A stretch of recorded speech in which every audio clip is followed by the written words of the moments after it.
was transacted, debited or credited, napata hapo. I have a dream.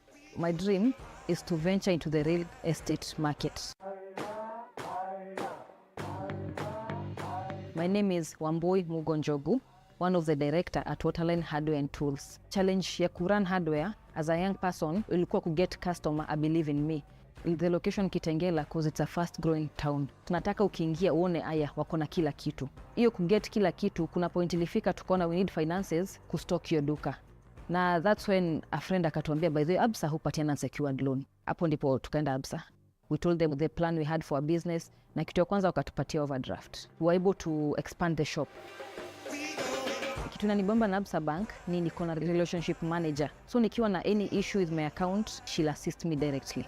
The moment Absa uko na relationship manager, anything new that suits you watakuletea. Can I use my card? You can. So right now we are doing the tap and pay.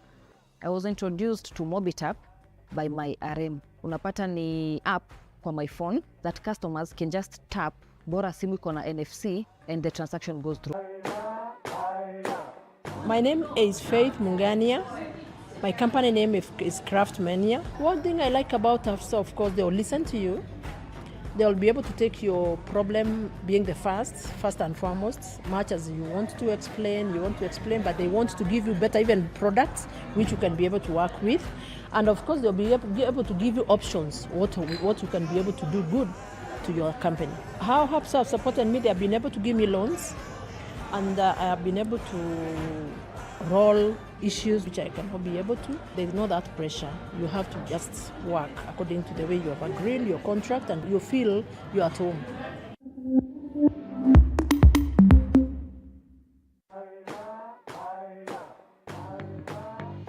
My name is Wambui Mugonjogu, one of the director at Waterline Hardware and Tools. Challenge ya kurun hardware as a young person ilikuwa get customer I believe in me. The Recording in progress. It's a fast growing town. Tunataka ukiingia uone aya wako na kila kitu. Hiyo kuget kila kitu kuna point ilifika tukaona we need finances kustock hiyo duka. Na that's when a friend akatuambia by the way Absa hupatiana unsecured loan. Hapo ndipo tukaenda Absa. We told them the plan we had for a business na kitu ya kwanza wakatupatia overdraft. We were able to expand the shop. Kitu nanibamba na Absa Bank ni niko na relationship manager. So nikiwa na any issue with my account, she'll assist me directly. The moment Absa uko na relationship manager, anything new that suits you watakuletea. Can I use my card? You can. So right now we are doing the tap and pay. I was introduced to MobiTap by my RM. Unapata ni app kwa my phone that customers can just tap, bora simu iko na NFC and the transaction goes through. I'd recommend Absa MobiTap Pay. One, it's easier to use. I don't need to work with a normal phone and my PDQ machine. Kitu ingine, it's cheaper to me and it's faster to the customer.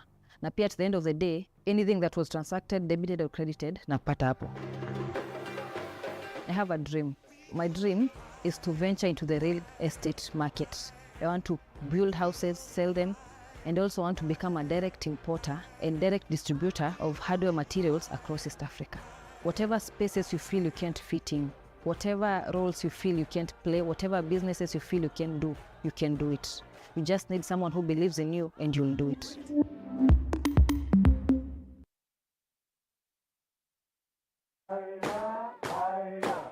My name is Faith Mungania. My company name is Craftmania. One thing I like about Absa, of course, they'll listen to you. They'll be able to take your problem being the first and foremost, much as you want to explain, but they want to give you better even products which you can be able to work with. And of course, they'll be able to give you options, what you can be able to do good to your company. How Absa have supported me, they have been able to give me loans, and I have been able to roll issues which I cannot be able to. There's no that pressure. You have to just work according to the way you have agreed your contract and you feel you're at home.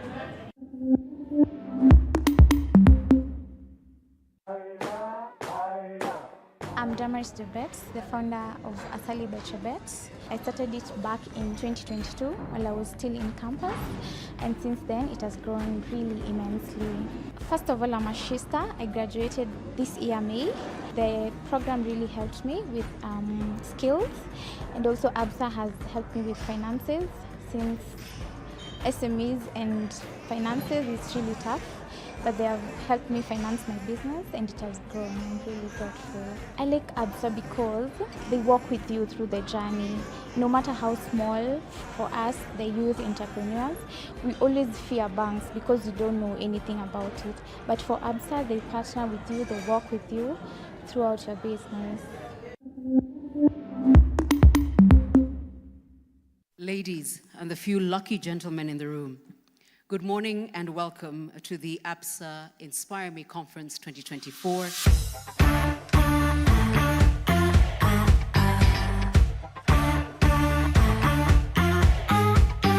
Let this conference be more than just an event.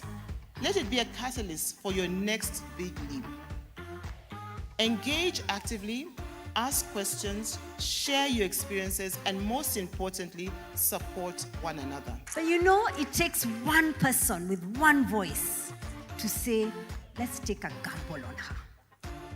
How are you using your voice to be a waymaker for someone else?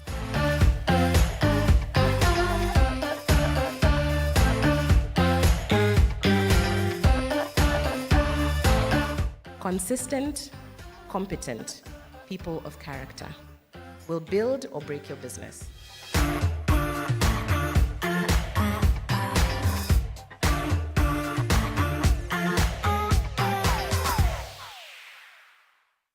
Ladies and the few lucky gentlemen in the room, good morning and welcome to the Absa Inspire Me Conference 2024.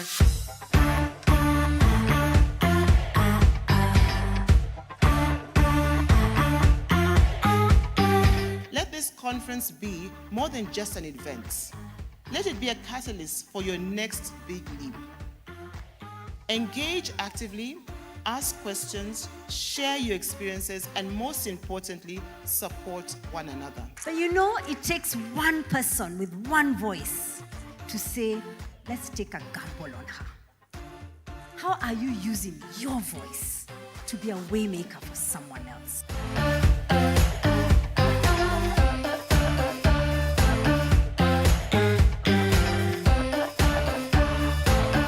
Consistent, competent people of character will build or break your business.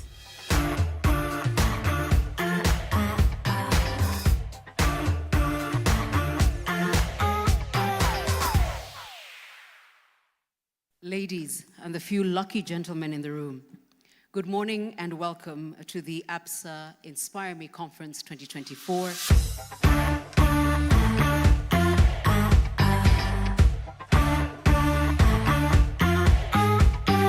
Let this conference be more than just an event. Let it be a catalyst for your next big leap.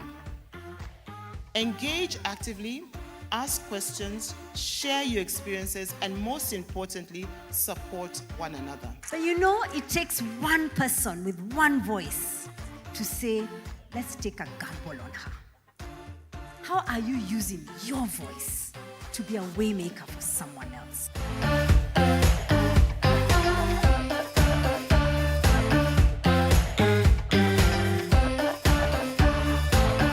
Consistent, competent people of character will build or break your business.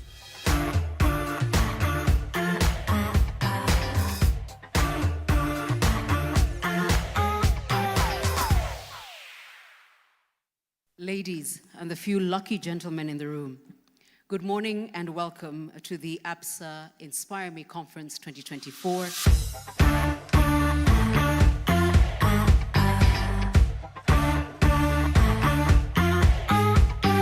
Let this conference be more than just an event.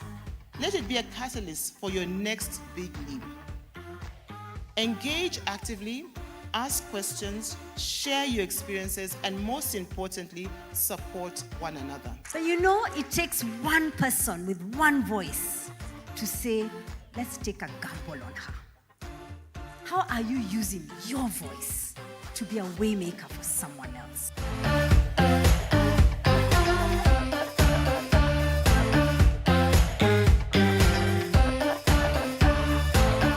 Consistent, competent people of character will build or break your business.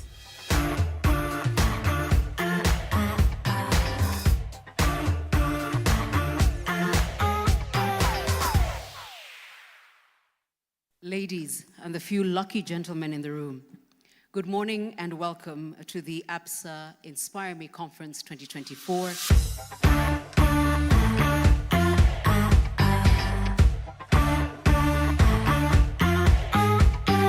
Let this conference be more than just an event. Let it be a catalyst for your next big leap. Engage actively, ask questions, share your experiences, and most importantly, support one another. So you know it takes one person with one voice to say, let's take a gamble on her. How are you using your voice to be a waymaker for someone else?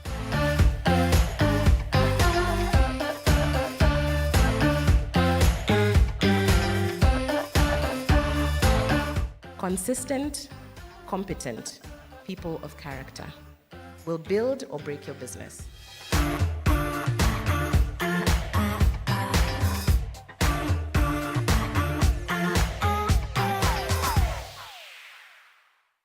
Ladies and the few lucky gentlemen in the room, good morning and welcome to the Absa Inspire Me Conference 2024.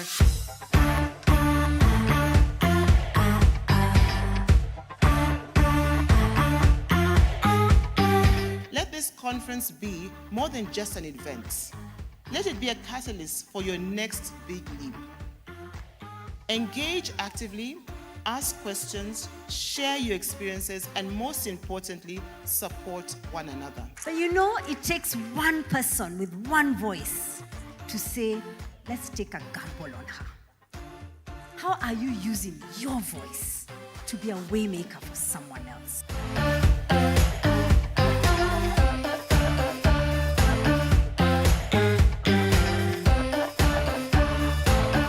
Consistent, competent people of character will build or break your business.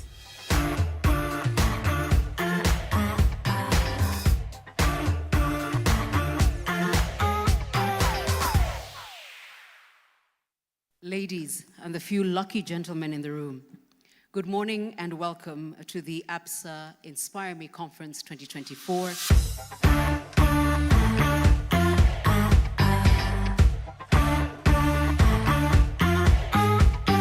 Let this conference be more than just an event.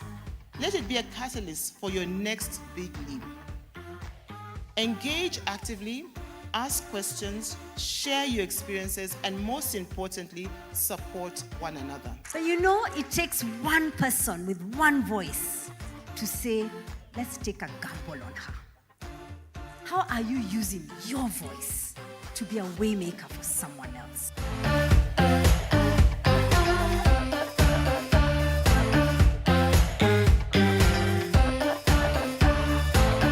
Consistent, competent people of character will build or break your business.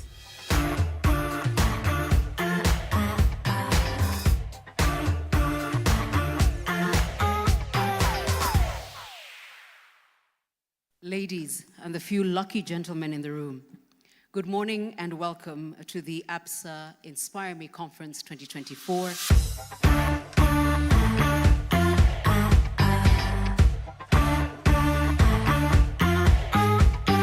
Let this conference be more than just an event.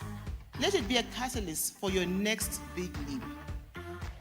Engage actively, ask questions, share your experiences, and most importantly, support one another. So you know it takes one person with one voice to say, let's take a gamble on her. How are you using your voice to be a waymaker for someone else?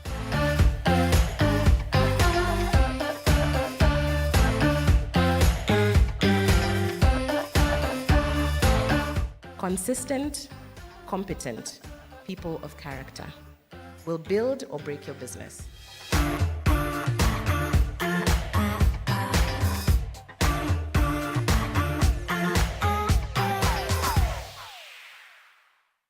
Ladies and the few lucky gentlemen in the room, good morning and welcome to the Absa Inspire Me Conference 2024.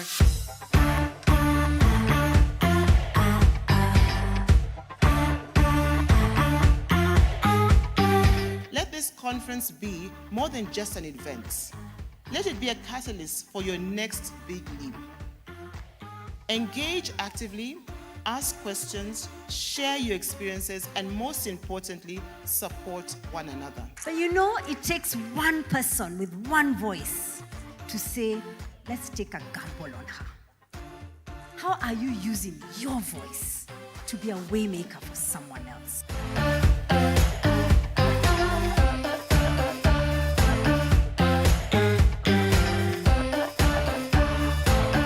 Consistent, competent people of character will build or break your business.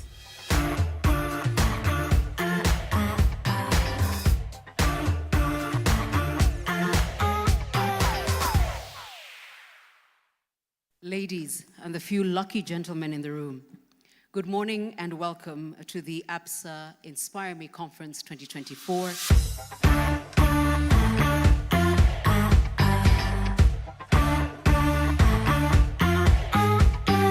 Let this conference be more than just an event.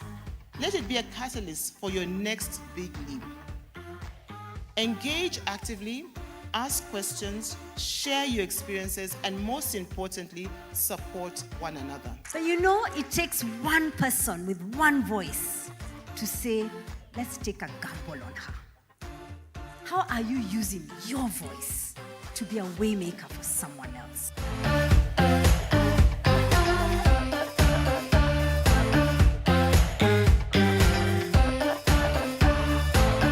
Consistent, competent people of character will build or break your business.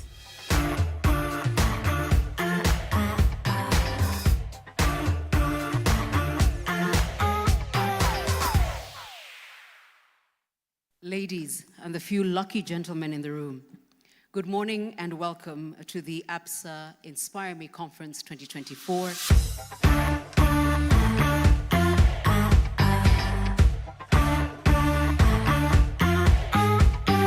Let this conference be more than just an event. Let it be a catalyst for your next big leap. Engage actively, ask questions, share your experiences, and most importantly, support one another. But you know, it takes one person with one voice to say, let's take a gamble on her. How are you using your voice to be a waymaker for someone else?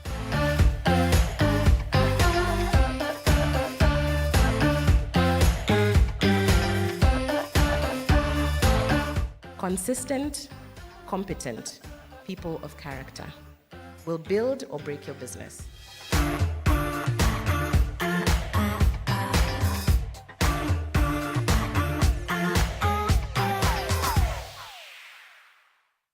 Ladies and the few lucky gentlemen in the room, good morning and welcome to the Absa Inspire Me Conference 2024.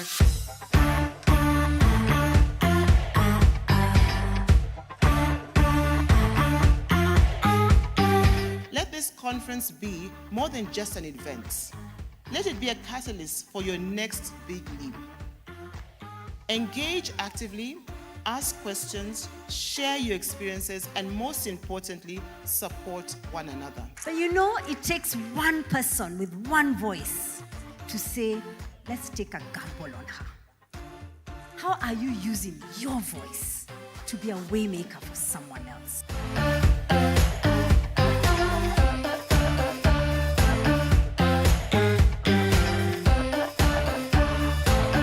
Consistent, competent people of character will build or break your business.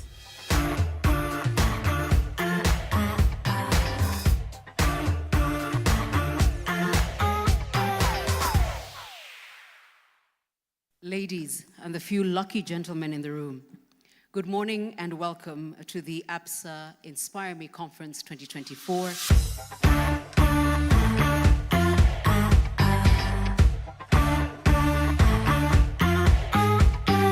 Let this conference be more than just an event.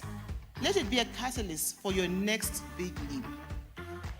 Engage actively, ask questions, share your experiences, and most importantly, support one another. But you know, it takes one person with one voice to say, let's take a gamble on her. How are you using your voice to be a waymaker for someone else?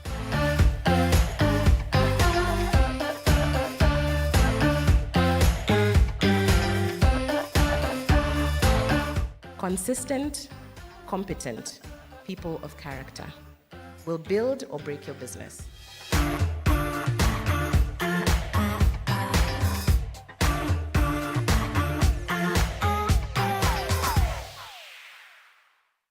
Ladies and the few lucky gentlemen in the room, good morning and welcome to the Absa Inspire Me Conference 2024.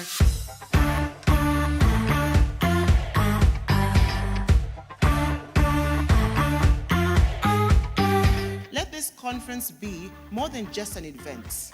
Let it be a catalyst for your next big leap.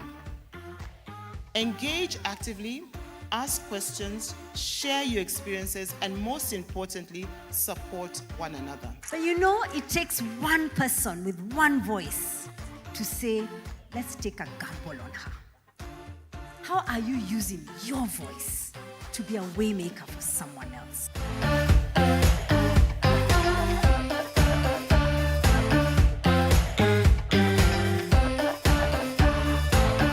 Consistent, competent people of character will build or break your business.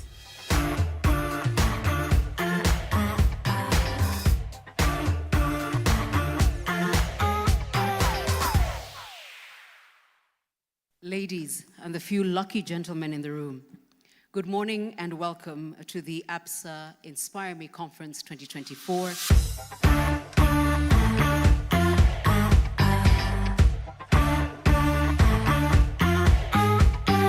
Let this conference be more than just an event. Let it be a catalyst for your next big leap. Engage actively, ask questions, share your experiences, and most importantly, support one another. But you know, it takes one person with one voice to say, let's take a gamble on her. How are you using your voice to be a waymaker for someone else?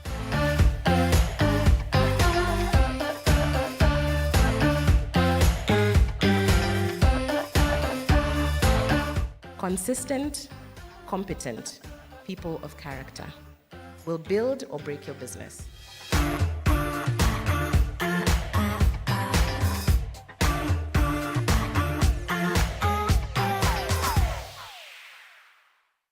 Ladies and the few lucky gentlemen in the room, good morning and welcome to the Absa Inspire Me Conference 2024.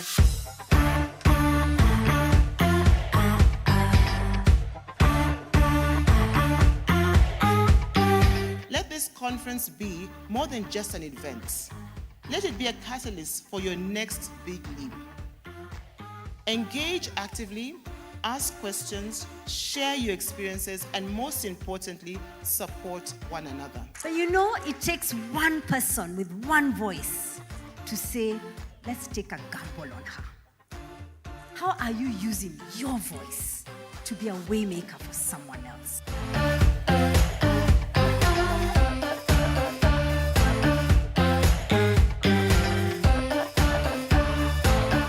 Consistent, competent people of character will build or break your business.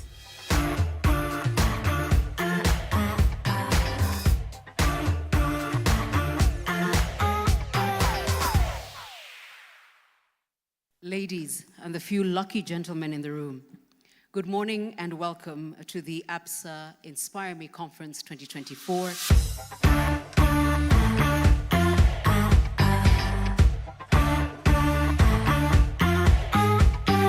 Let conference be more than just an event. Let it be a catalyst for your next big leap. Engage actively, ask questions, share your experiences, and most importantly, support one another. So you know it takes one person with one voice to say, let's take a gamble on her. How are you using your voice to be a waymaker for someone else?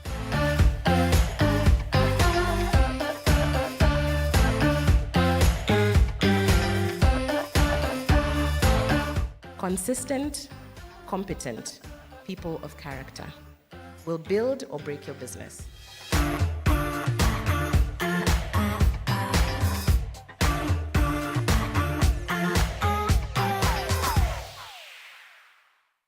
Ladies and the few lucky gentlemen in the room, good morning and welcome to the Absa Inspire Me Conference 2024.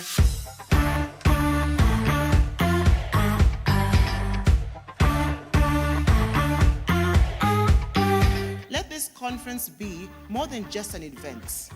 Let it be a catalyst for your next big leap.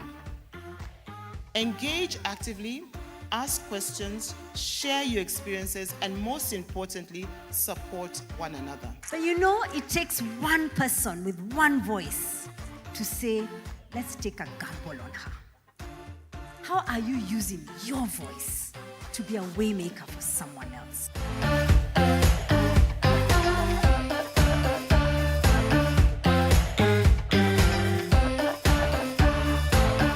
Consistent, competent people of character will build or break your business.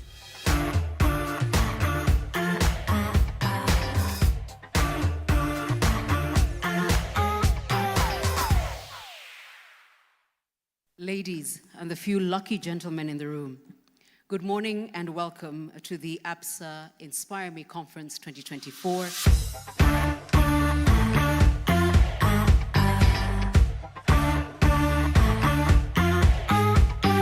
Let this conference be more than just an event. Let it be a catalyst for your next big leap. Engage actively, ask questions, share your experiences, and most importantly, support one another. So you know it takes one person with one voice to say, let's take a gamble on her. How are you using your voice to be a waymaker for someone else?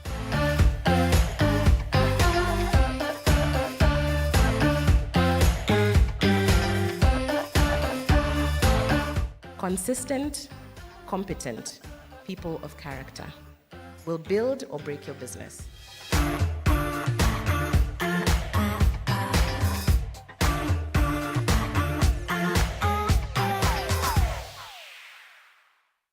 Ladies and the few lucky gentlemen in the room, good morning and welcome to the Absa Inspire Me Conference 2024.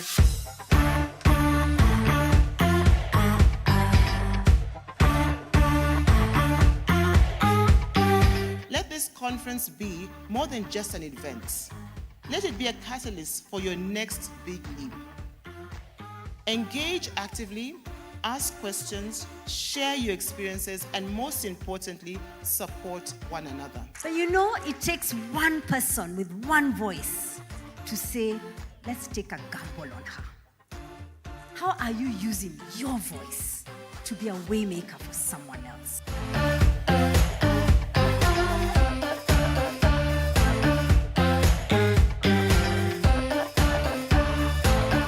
Consistent, competent people of character will build or break your business.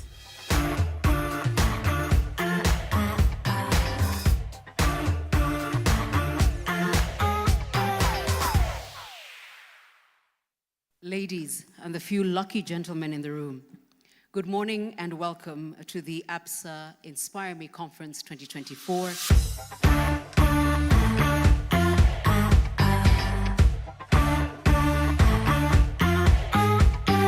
Let this conference be more than just an event.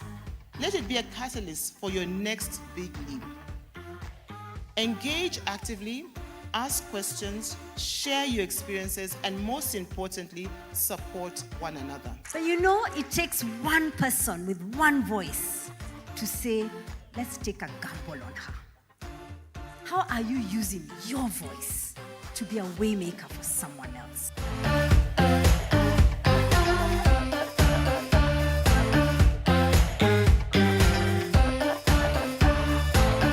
Consistent, competent people of character will build or break your business.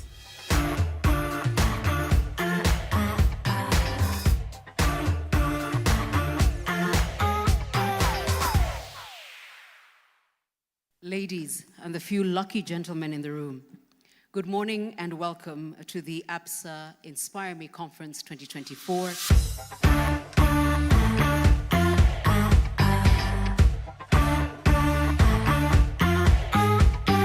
Let this conference be more than just an event.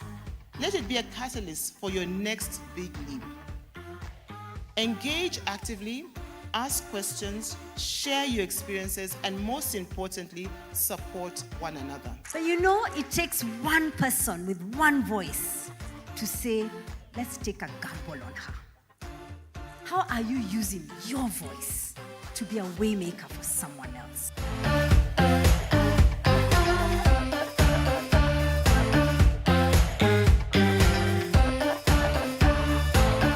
Consistent, competent people of character will build or break your business.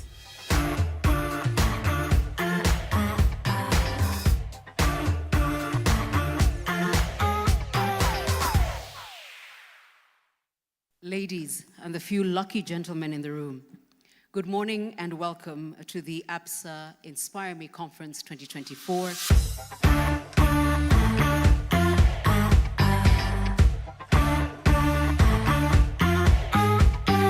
Let this conference be more than just an event. Let it be a catalyst for your next big leap. Engage actively, ask questions, share your experiences, and most importantly, support one another. But you know, it takes one person with one voice to say, let's take a gamble on her. How are you using your voice to be a waymaker for someone else?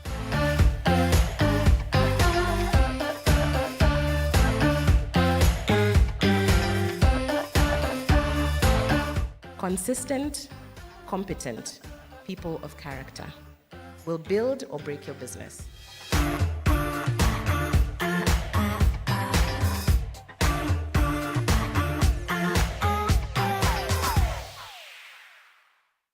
Ladies and the few lucky gentlemen in the room, good morning and welcome to the Absa Inspire Me Conference 2024.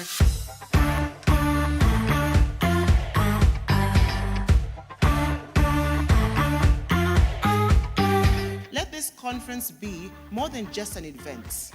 Let it be a catalyst for your next big leap. Engage actively, ask questions, share your experiences, and most importantly, support one another. But you know, it takes one person with one voice to say, let's take a gamble on her. How are you using your voice to be a waymaker for someone else?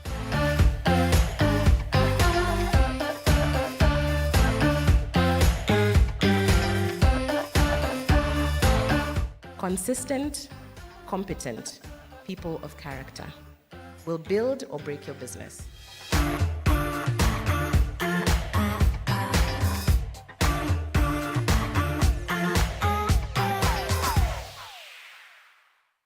Ladies and the few lucky gentlemen in the room, good morning and welcome to the Absa Inspire Me Conference 2024.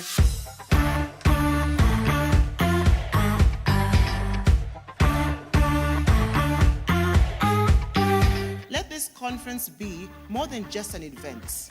Let it be a catalyst for your next big leap. Engage actively, ask questions, share your experiences, and most importantly, support one another. But you know, it takes one person with one voice to say, let's take a gamble on her. How are you using your voice to be a waymaker for someone else.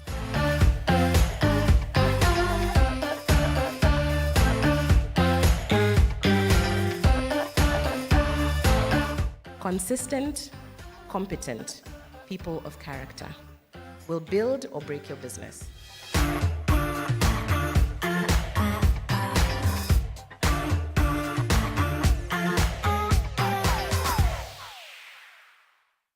Ladies and the few lucky gentlemen in the room, good morning and welcome to the Absa Inspire Me Conference 2024.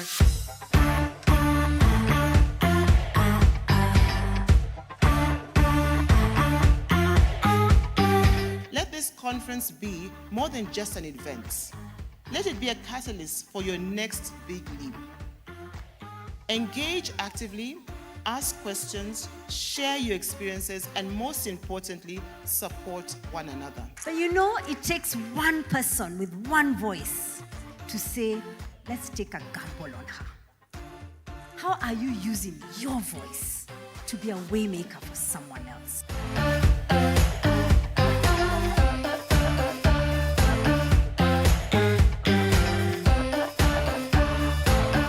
Consistent, competent people of character will build or break your business.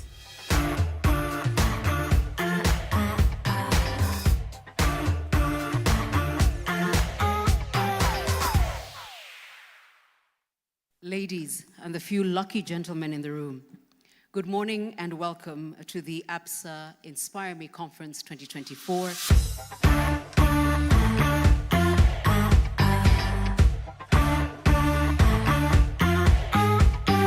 Let this conference be more than just an event. Let it be a catalyst for your next big leap. Engage actively, ask questions, share your experiences, and most importantly, support one another. So you know it takes one person with one voice to say, let's take a gamble on her. How are you using your voice?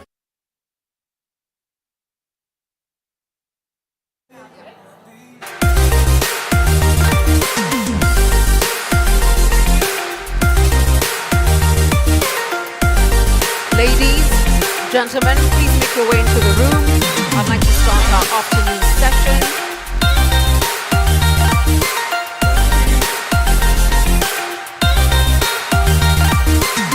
And I do want to get straight to the conversation that I asked you about before we went there.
Our stories begin right here, and we never write them alone.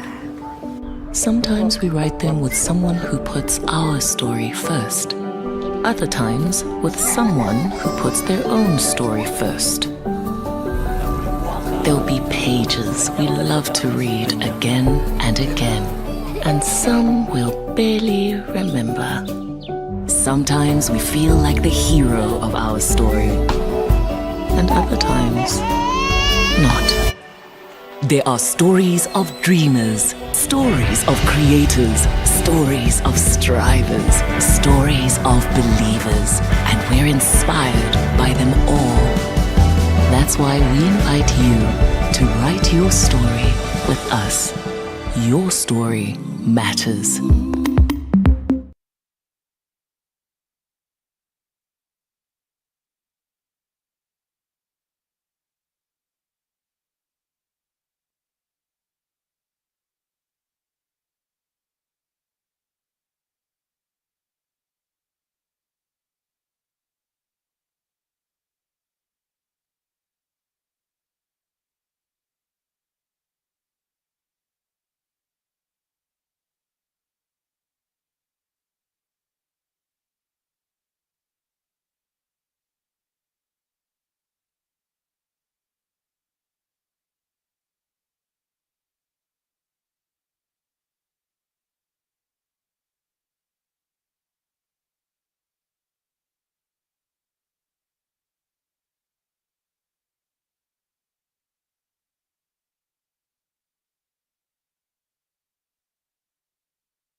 County, the Cradle Tented Camp and Lodge, one in Lodwar and another one in Kakuma. And the same question to Carol and to Caroline and everybody else. When are you coming to Turkana? I have traveled 700 kilometers to be here. That's how far Turkana is. And my friend Elizabeth, I'm very proud of you. This is my first time here. I'm so proud of what you have done. Beautiful women. I've gotten so many contacts, even from Ghana and everywhere. I'm going to Mauritius. I met some beautiful ladies from Mauritius. Please, tembeeni Kenya. Kenya is so big. It's not, tourism is not just the beach and bush. Yeah? So the next time, please, December, Turkana County, the Cradle Tented Camp and Lodges. Karibuni sana. I didn't hear that, so tourism in Turkana, karibuni. Thank you ever so much. I'm going to move to get ready for our next session, which is our first session this afternoon. I would like to say once again, good afternoon and welcome. If you're just joining us for the first time this afternoon, welcome once again to the Absa Inspire Me Conference 2024. Wellness is the next thing we're going to talk about. The panel that will be introduced by Mercy Ochola is dynamic, powerful, and very, very excited to have this conversation with you. It is important that I also mention that this particular session and this particular panel discussion is sponsored very, very proudly by APA. APA would like me to let you know that they have a very unique product that's just for women in cancer, okay? So you must look for APA because they do have a stand right out here. I know exactly where they are. However, for all your other insurance needs from Absa, the head of bank assurance is here. Julia, where's Julia? There's Julia. Please stand up so everybody can know you. Yeah, very important. However, what I want to do now is introduce you to a friend, a coach. 3 continents, 5 countries, 20 years of successfully helping high-level executive teams from different cultures, not just countries, come together to navigate challenging environments. That is the experience Mercy not only brings to this platform today, but to this conversation and to you. When Mercy is working with any team, she knows that the most important element is the people, and that's why she's a certified behavioral consultant. Mercy is able to use proven tools for teams to come together to communicate effectively, minimize conflict, and improve their relationships in every single way. What I want you to do now is allow me to hand over this stage and this microphone to Mercy Ochola. Welcome, Mercy.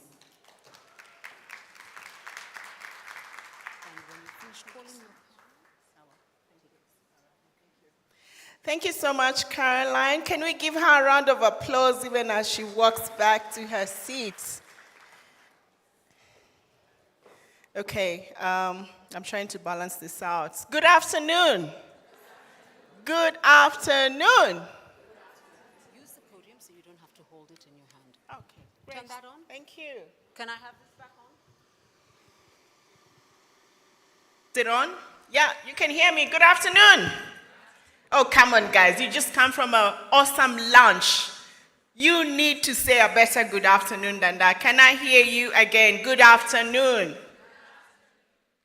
Thank you very much, Absa, for having me here.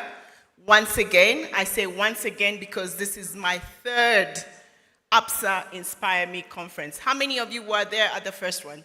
Show of hands. The very first one? I see a few hands. How many were in Ghana? We were in Ghana last year, and the Ghanaians in the room, I see you. And then those of you who are attending for the first time, I am sure you're coming back next year, aren't you? Great. So you've had my introduction, and I will not go deeper into that, but I want to stand on this stage and just tell you something. Ladies, before I get to my panel and the intro that I need to do of the conversation, I was in corporate for 20 plus years. Yes, last 11 years I have been an entrepreneur. And what Caroline just introduced me as doing now, as a Maxwell Certified Executive Program Leader, I host a program called Live to Lead, which Barclays then, before they became Absa, believed in me, began to support me. It's a leadership program. And 6 years later, we're still working together. And the very first 2 events I hosted, Caroline was my moderator. And you had earlier on what was discussed. You know that? It's actually called an imposter syndrome. What the CS was talking about, it's an imposter syndrome where you think you're not good enough, you're not capable enough. And so I got the services of Caroline to moderate my first 2 events because I didn't think I was worthy and capable. But thanks to her friendship and her doing that for me, I invested in myself. And today, not only do I stand behind a podium like this, but I get to moderate sessions. And that is called growth, ladies. Why am I telling you this? Because we are talking about empowering, what's the theme? Empowering your story for growth.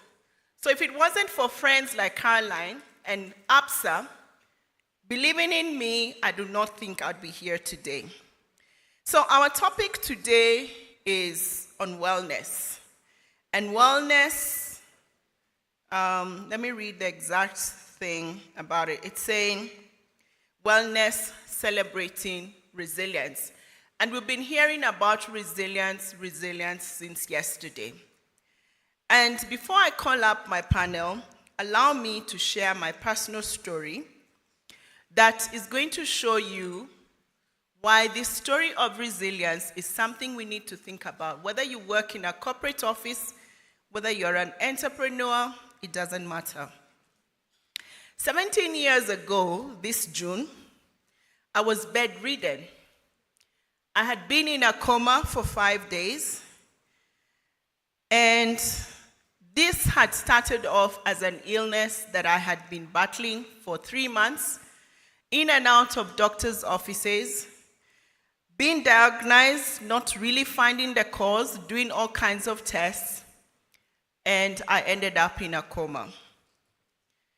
After this, I was diagnosed with a condition known as connective tissue disorder.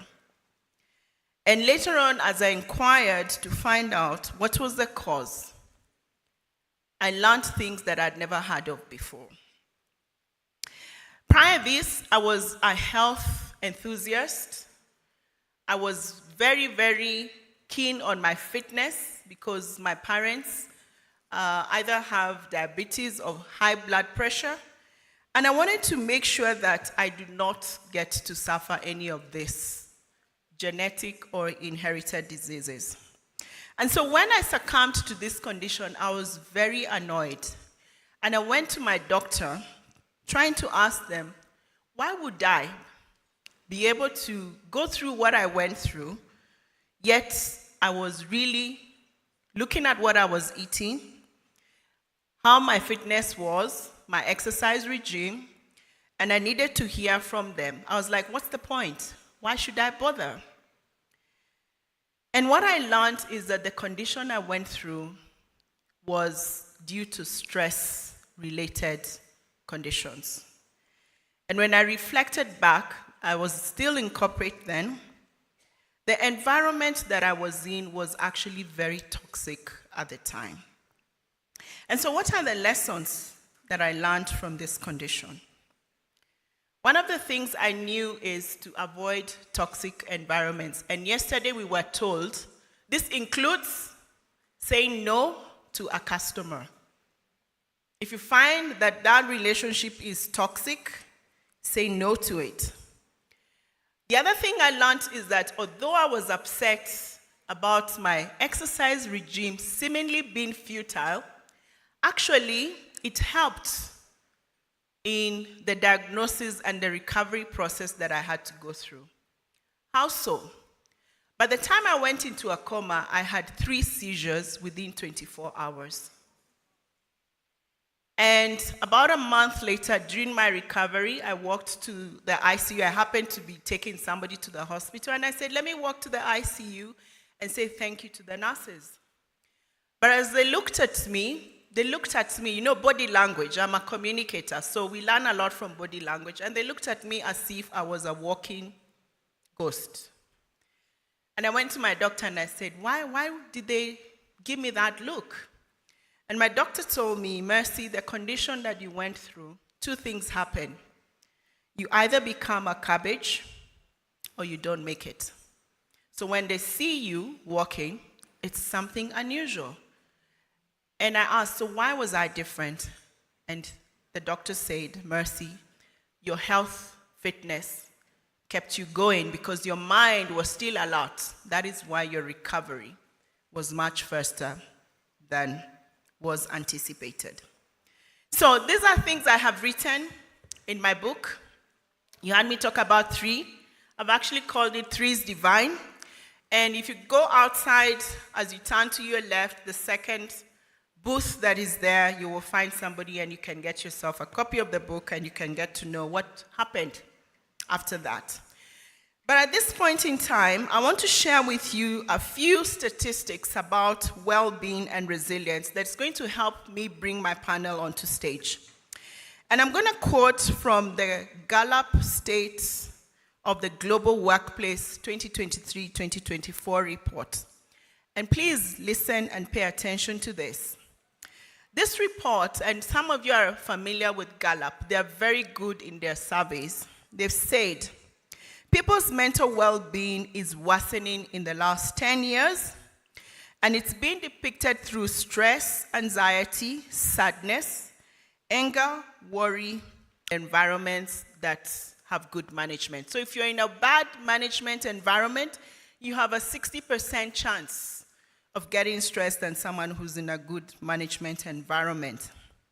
And in fact, you're 30% more likely to get stressed than someone who is unemployed. So, leaders in the workplace have a role to play in managing and making sure that the people they lead suffer less burnout and are able to address this using effective ways. And so with that, Marlene, in your minds right now, allow me to introduce my panelists in no particular order, and please, as I call you, just come up. I want to introduce you first to Victoria Rica. She's the head of corporate and mental health and wellness program at Chiromo Hospital Group. She's a counseling psychologist with over 6 years experience in mental health and wellness, and she holds a master's degree in counseling and psychology from the Catholic University of Eastern Africa. Let's put our hands together for Victoria. Next, I'm going to introduce to us Mumbi Kahindo. You had her being looked for a lot this morning. You'll get to hear from her. And Mumbi is the Chief People Officer at Absa Bank, and she has been with the bank since 2013, serving in various roles up to what she is right now. But prior to that, she was with Deloitte in the US and has also served in other institutions or operations when she was in the US.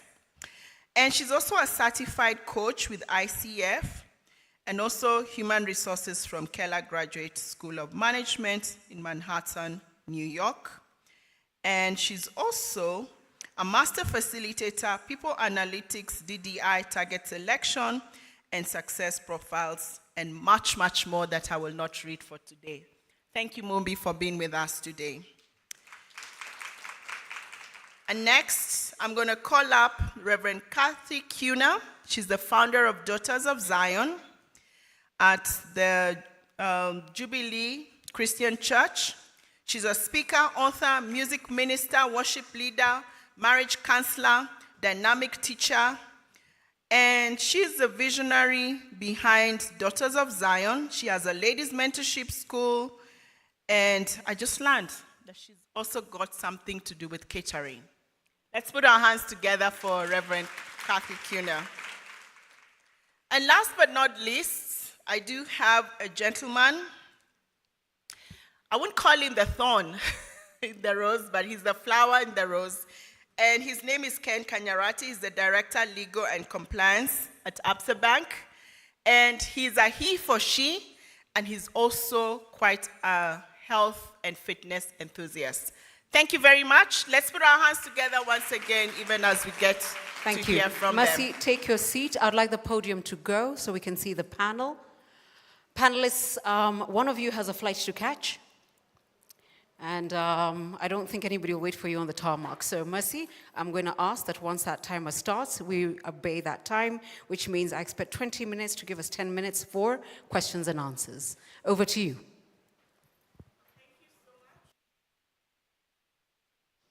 Thank you so much, Caroline, for that. Yes, we do have somebody who has a flight to catch. But you know what? You guys have really made it so easy for us. We have been on that app, which I can't really pronounce its name. But as I went through the app, I actually noticed one thing, that some of you had already gone there and put in your questions. And so that is what we're going to be responding to because we want to serve you here today. And yes, there are online questions. We will also welcome you to join us with your questions. But I want to start on my extreme left with Victoria telling us, you had the stats. From where you're sitting in your office, from a Kenyan point of view, is it really true that stress and stress-related issues are up on the rise? And why would you say is the case in our Kenyan or African context? Over to you, Victoria. Just stand on the mic.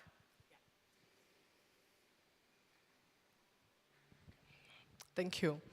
Right, yeah, so from where I sit, I would say that stress is really, really on the rise. And really, first of all, maybe for us to define what stress is.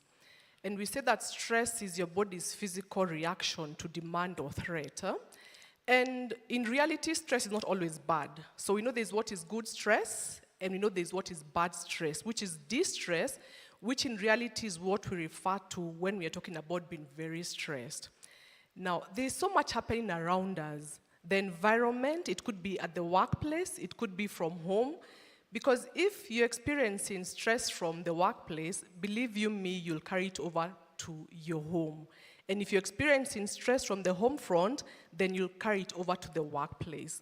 So they are interconnected. And sometimes the stress is also internal. It's from you yourself. We call it an internal stressor, maybe because of how you view life, your perspective towards life. Maybe you're the kind of person who has a low self-esteem. It could stem back from your childhood, what we call things that you've not dealt with, adverse childhood experiences. Maybe you grew up in an environment where you're told you'll never make much of yourself, and therefore, you carry that with you up until adulthood, and that becomes an internal stressor.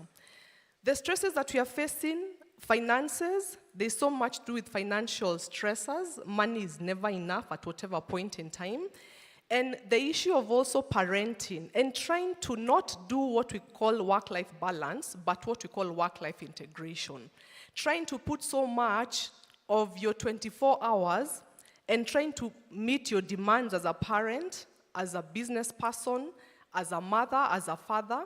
So we are trying to integrate so many other aspects of our life into the 24 hours. And that, if you do not have self-management, if you do not have time management, is bound to bring up a lot of stress.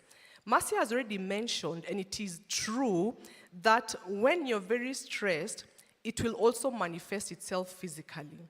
So you may find yourself having even skin breakouts, you have rashes on your body, and you go to the best dermatologist, they give you the best creams, but you don't get cured. Why? Because the stress is not organic. It's actually coming from something psychological. You may also find yourself having non-stop headaches. All the time you're having migraines. And you have a lot of them day in, day out. And you try using Panadols, you start actually doing what we call abusing over-the-counter drugs, but you're not getting any relief. Why? Because it is related to what is going on with your psychological beat. Stress will also manifest itself in your eating habits, in your sleep patterns. Sometimes you'll add weight, and people will tell you must be doing very well with this economy. You've actually added weight. And in reality, you're actually stressed. Because when you're stressed, what do? You do what we call comfort eating. You're eating cakes, pizzas, biscuits, and snacking on very fast foods. So you add a lot of weight. And then it could also be the reverse, that you actually lose a lot of weight because you're not able to eat.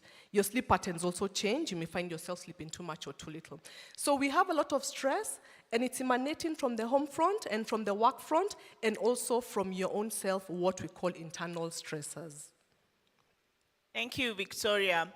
I want to come to you, Mombi. And Mombi, one of the things that we've had a lot in the last 2 days is about building competencies for ourselves, whether we're entrepreneurs or whatever it is that we are doing. But then a question that has been posed is, how does one ensure wellness for themselves first, and then for the employees that they're engaging, so that they can be able to improve and increase on productivity? How do we manage all this, Mombi? Thank you, Mercy, and good afternoon, ladies and gentlemen. I think there is something I call the first point is your own self-commitment and self-awareness.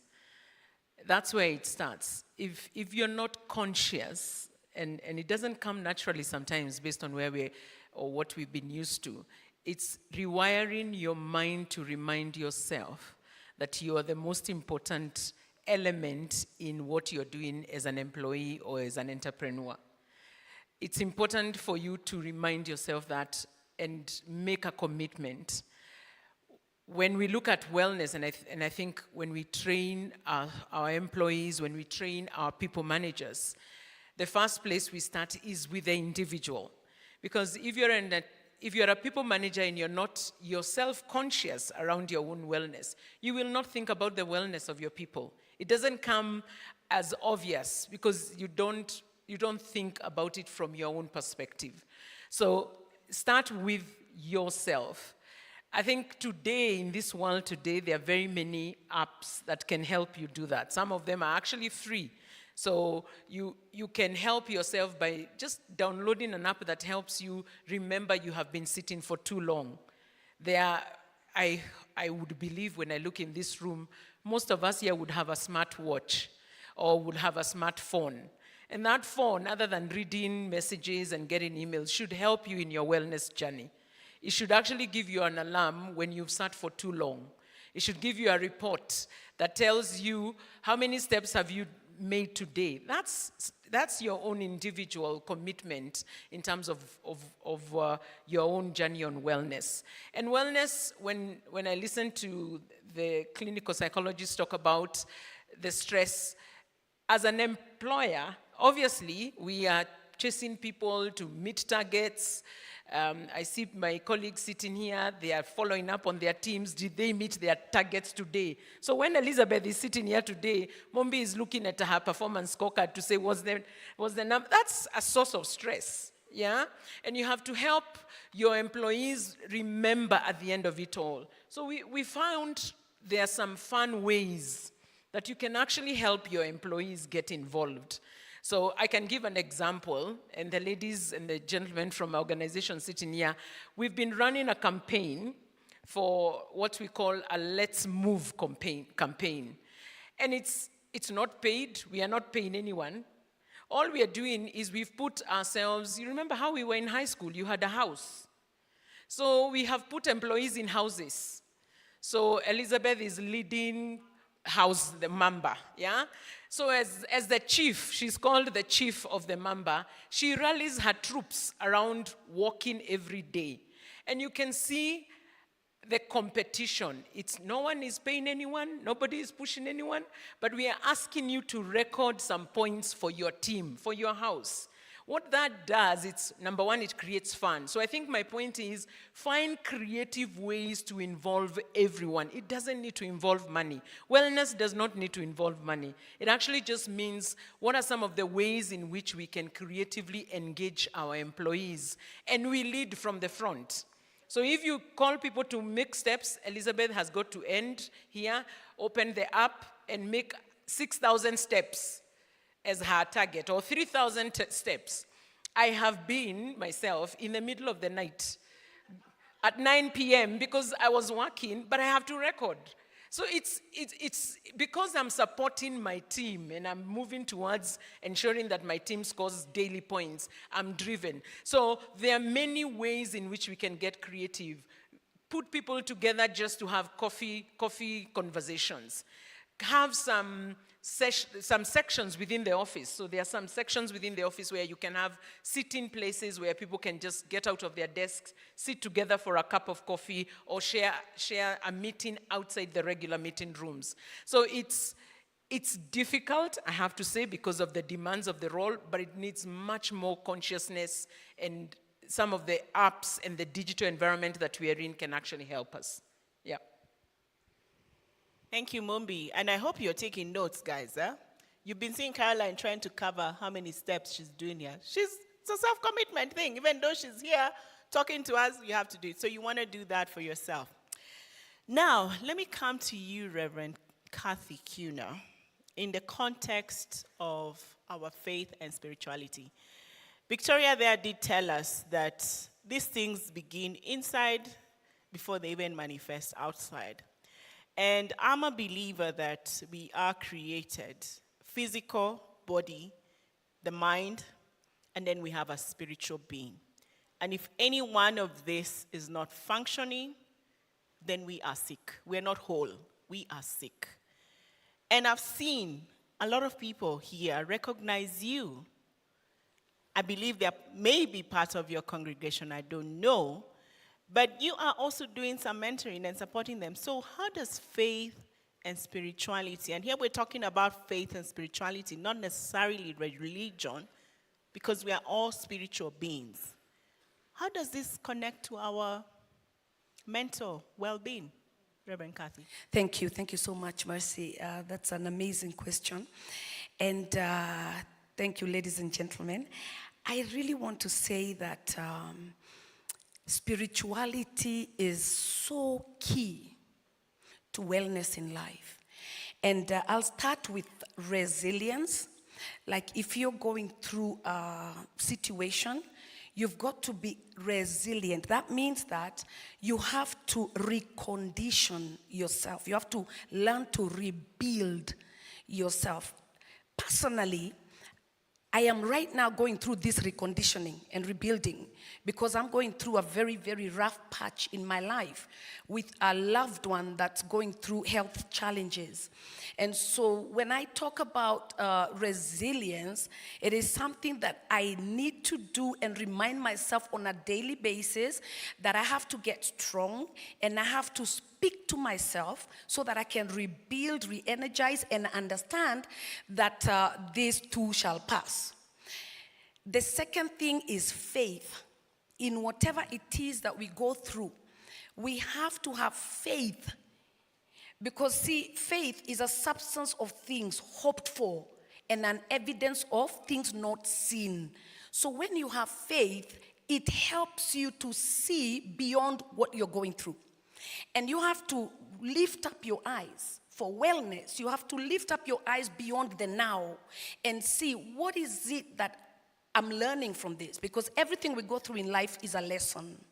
And so, what is it that I'm learning from this, and what am I coming out with, out of this with?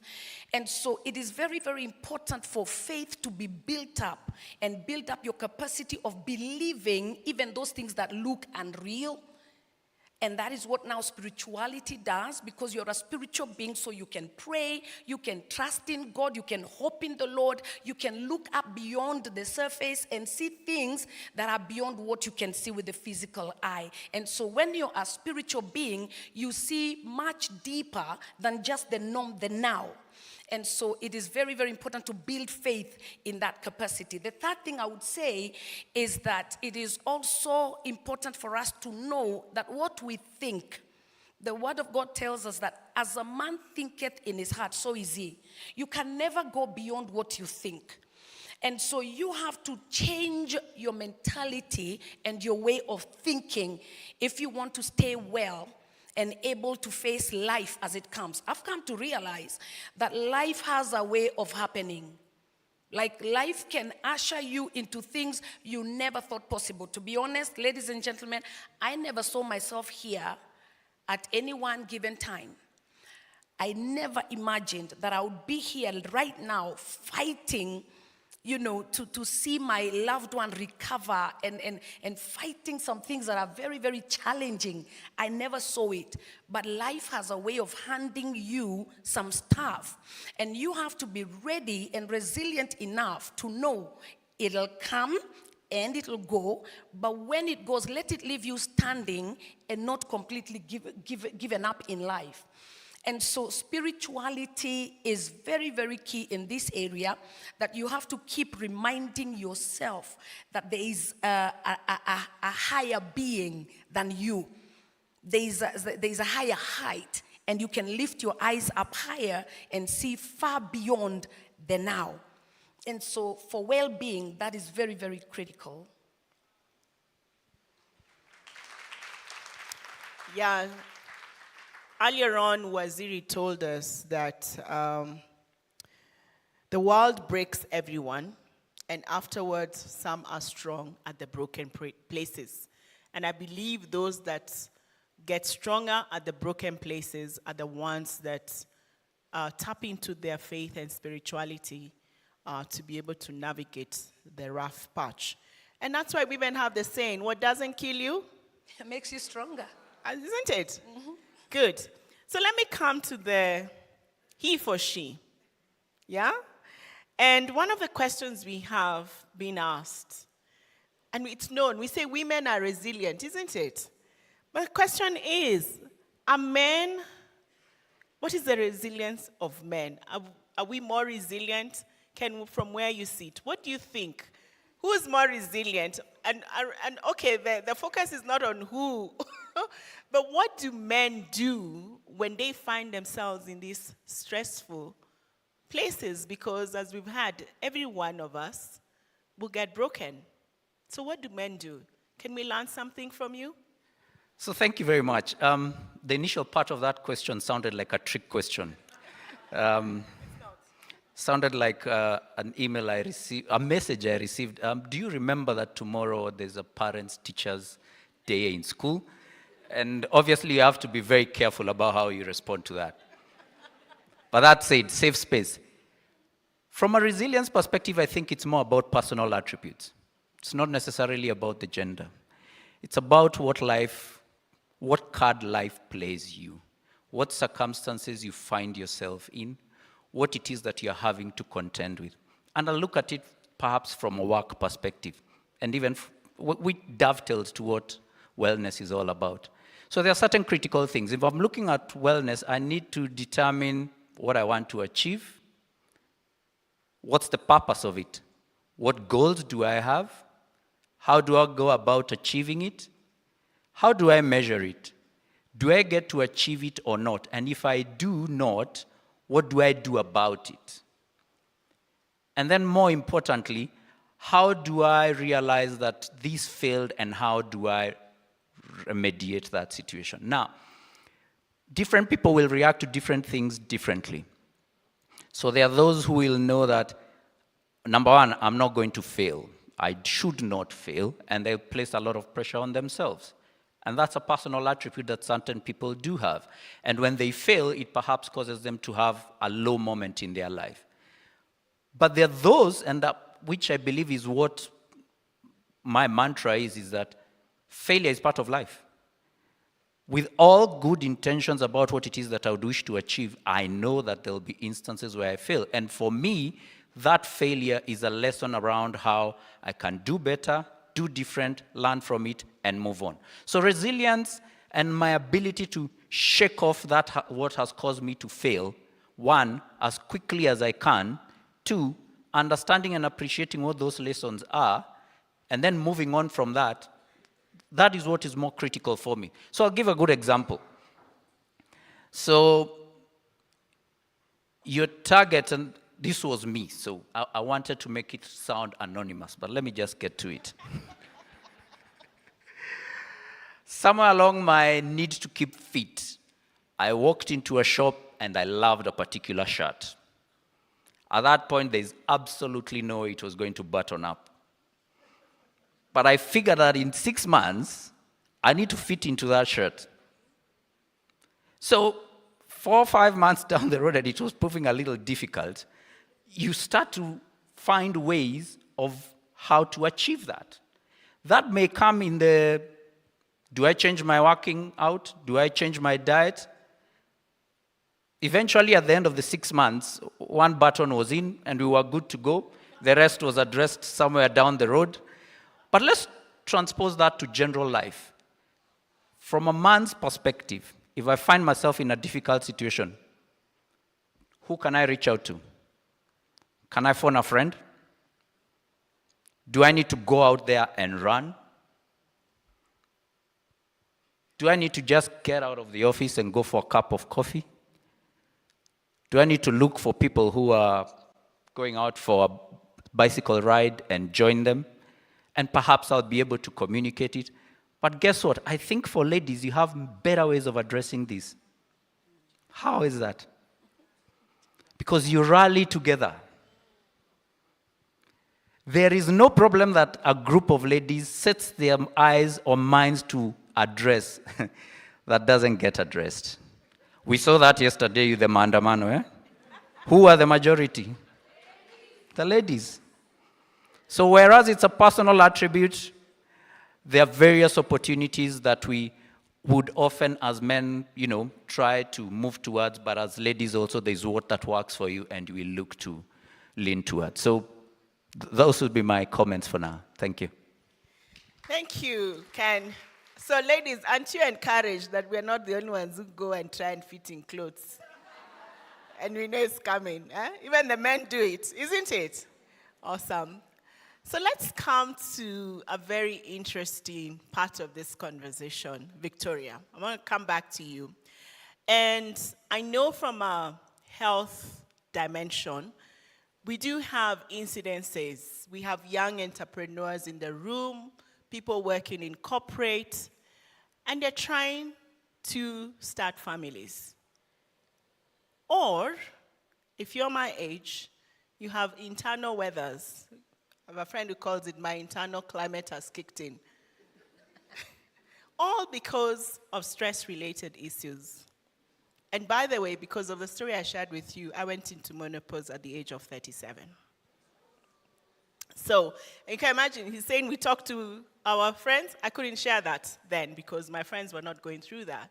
So how do we as women entrepreneurs navigate in this space, whether you're a young entrepreneur, in between, how does stress affect us in those areas of our reproductive health and also our mental health? Victoria. Thank you, Mercy, for that question, which is very common amongst women, by virtue of being a woman. I think when you talk about womanhood, for you to qualify as being called a woman by society, then you must give birth, unfortunately, right? But there are those moments where we encounter difficulties. Sometimes you have primary infertility, where you're not able to conceive at all, and sometimes you have what we call secondary infertility, meaning that maybe you conceived, but you're not able to conceive again. And then again, by virtue of being a woman, your mental health is already compromised because of the hormonal imbalances happening within your system. Towards the beginning of your cycle, you may find yourself so irritable. Even people in the office are able to say it's probably that time of the month. Well, sometimes it's used as an insult, but sometimes it is actually the truth. At a certain point of the month, even before your menses, you become very irritable, and you are not very friendly. You're not very nice to be around. Now, that can really bring in a lot of stressors, especially the bit of being unable to conceive, or when we talk about infertility. Now, before I decide to do therapy with a lady who is experiencing issues to do with things like conception, we first of all determine, is this really infertility caused by stress, or is there something medical? So can we first of all involve either a gynecologist, or if it goes beyond that, can we involve a fertility specialist? And then we usually will advise the women. The procedures done on women are very, very invasive. For example, they'll want to look at your tubes, and they'll put some dye through your tubes to ensure that your tubes are actually clear, or they will poke and prod around you. So we usually advise them, when you have a partner, let your partner first of all be checked out. Because it could actually be the man who has a problem. It could be that he's, sorry to use that word, maybe he could be shooting blanks. He could also be having sperms which are not swimming, which are in one way or the other having a problem, motility. You know, how fast are they moving, right? So it's important that if you're experiencing that, then first of all have your partner checked before you give yourself over for those invasive procedures. But that brings around a lot of stressors because one, you are not even able to look at a pregnant woman, especially if you're not able to conceive. You see pregnant women and they bring back those very negative feelings that you're experiencing. You can't go for baby showers. You're not able to go and celebrate your friends' milestones if they're having children, even your own relatives. For example, if you're told, let us go and, in Kikuyu we say, Woshogia, we go and hold a new baby, you're not able to do that. Why? Because of your own struggles. So if you're experiencing infertility, we say there's what is called chronic stress. Stress that you're dealing with on a daily basis. You wake up to your condition, I am not able to conceive, I'm going through this infertility. So you live with it. And if you do not handle it well, that is what will push you to a place where you start experiencing mental health challenges. Now, stress in itself will not cause you to have a mental illness. It is your lack of coping mechanisms that will bring in a mental illness, especially if you're predisposed by, say, genetics or by the environment towards a mental illness. So what do? You go back to self-care, your social capital, taking care of yourself. And it's called self-care because it is your own initiative. When you go through the process, the motions, you'll probably go through what we call loss and grief if you're not able finally to get what it is that you want in terms of conceiving. Or if you're going through menopause, you'll be having emotions up and down, right?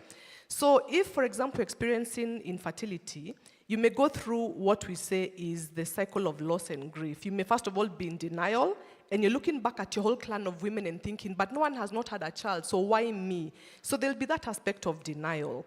Then you'll also find yourself getting a lot of anger issues. And the anger could be towards yourself, what's wrong with my body? It could be towards your partner, it could even be towards God or whoever you believe in. Why is he not making me be able to do what? To conceive. It could be at your doctor, it could be even at your colleagues because they have conceived and you've not conceived. So you get very angry at them. Now, if you proceed that way, you may find yourself in a place where you become very depressed. You'll have low moods, and then you'll be irritable, you'll start sleeping too much or too little, having the classic symptoms of depression. But finally, what you do is come to a place where we say that you have accepted that is your situation, and then from acceptance, you're able to pick up and move on to doing what you need to do. So the support of people is very important.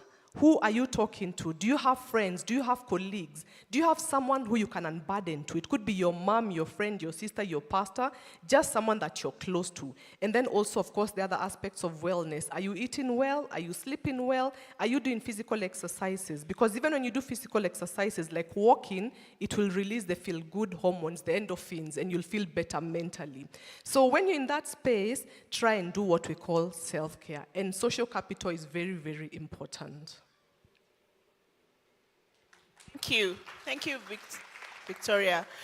I want to open up to get questions from the room because a lot of the questions we've been covering are from the questions that were posted. And I will take questions after this question that I want Mumbi to help us with. So be ready with your questions, and I'm going to ask for help to do that. So Mumbi, one of the questions that has come through is entrepreneurs face difficult times. So do businesses, so do organizations. And especially during these Zakayo times. You're pushing people, you want them to be productive, you want to shoot for performance. Times are hard. You have bills to pay. They're keeping you awake at night. You have shared, I know, a bit of what you support your leaders with. How do you navigate those tough times? You've been at Absa Barclays for a long time. There's been very bad years. How did you navigate that, Mobi? Please give us some insights. The reality is people look at bankers and think that life looks very glossy. But I can tell you as an entrepreneur, you think that the employees in your organization and the employees at the banking institution, probably they are different. with the increased legislation and taxation, the impact on human beings is the same. The payroll taxes that have been passed through payroll for your employees are the same that have been passed through. So the one thing that you need to do as an employer is to... But you have the money at the bank. How can you be the same as us? So it's very important. I tell people this. You know, you get an increase. Research has shown every time you give your employees an increase, within 90 days, their expenses rise to that income. Look at your life. The minute you get more, within 90 days, your income rises to meet, your expenses rise to meet that income. So the one thing to do is to acknowledge that that's what your people are going through. We cannot, as employers, ignore just how much stress is coming in, especially with black tax. So your employees are facing black tax. They have relatives who've been laid off. They are children of neighbors. The farmers are not being able to sell their crops all the time, and they're depending on any individual around their family who has got a pay slip. So they know Mombi is employed by so-and-so enterprises. So they are like, you can help us. So your employees everywhere are facing black tax as an increased source of tax and stress. So what we do is, first of all, acknowledge that. Then appreciate that wellness is not just mental wellness. There's something called financial wellness.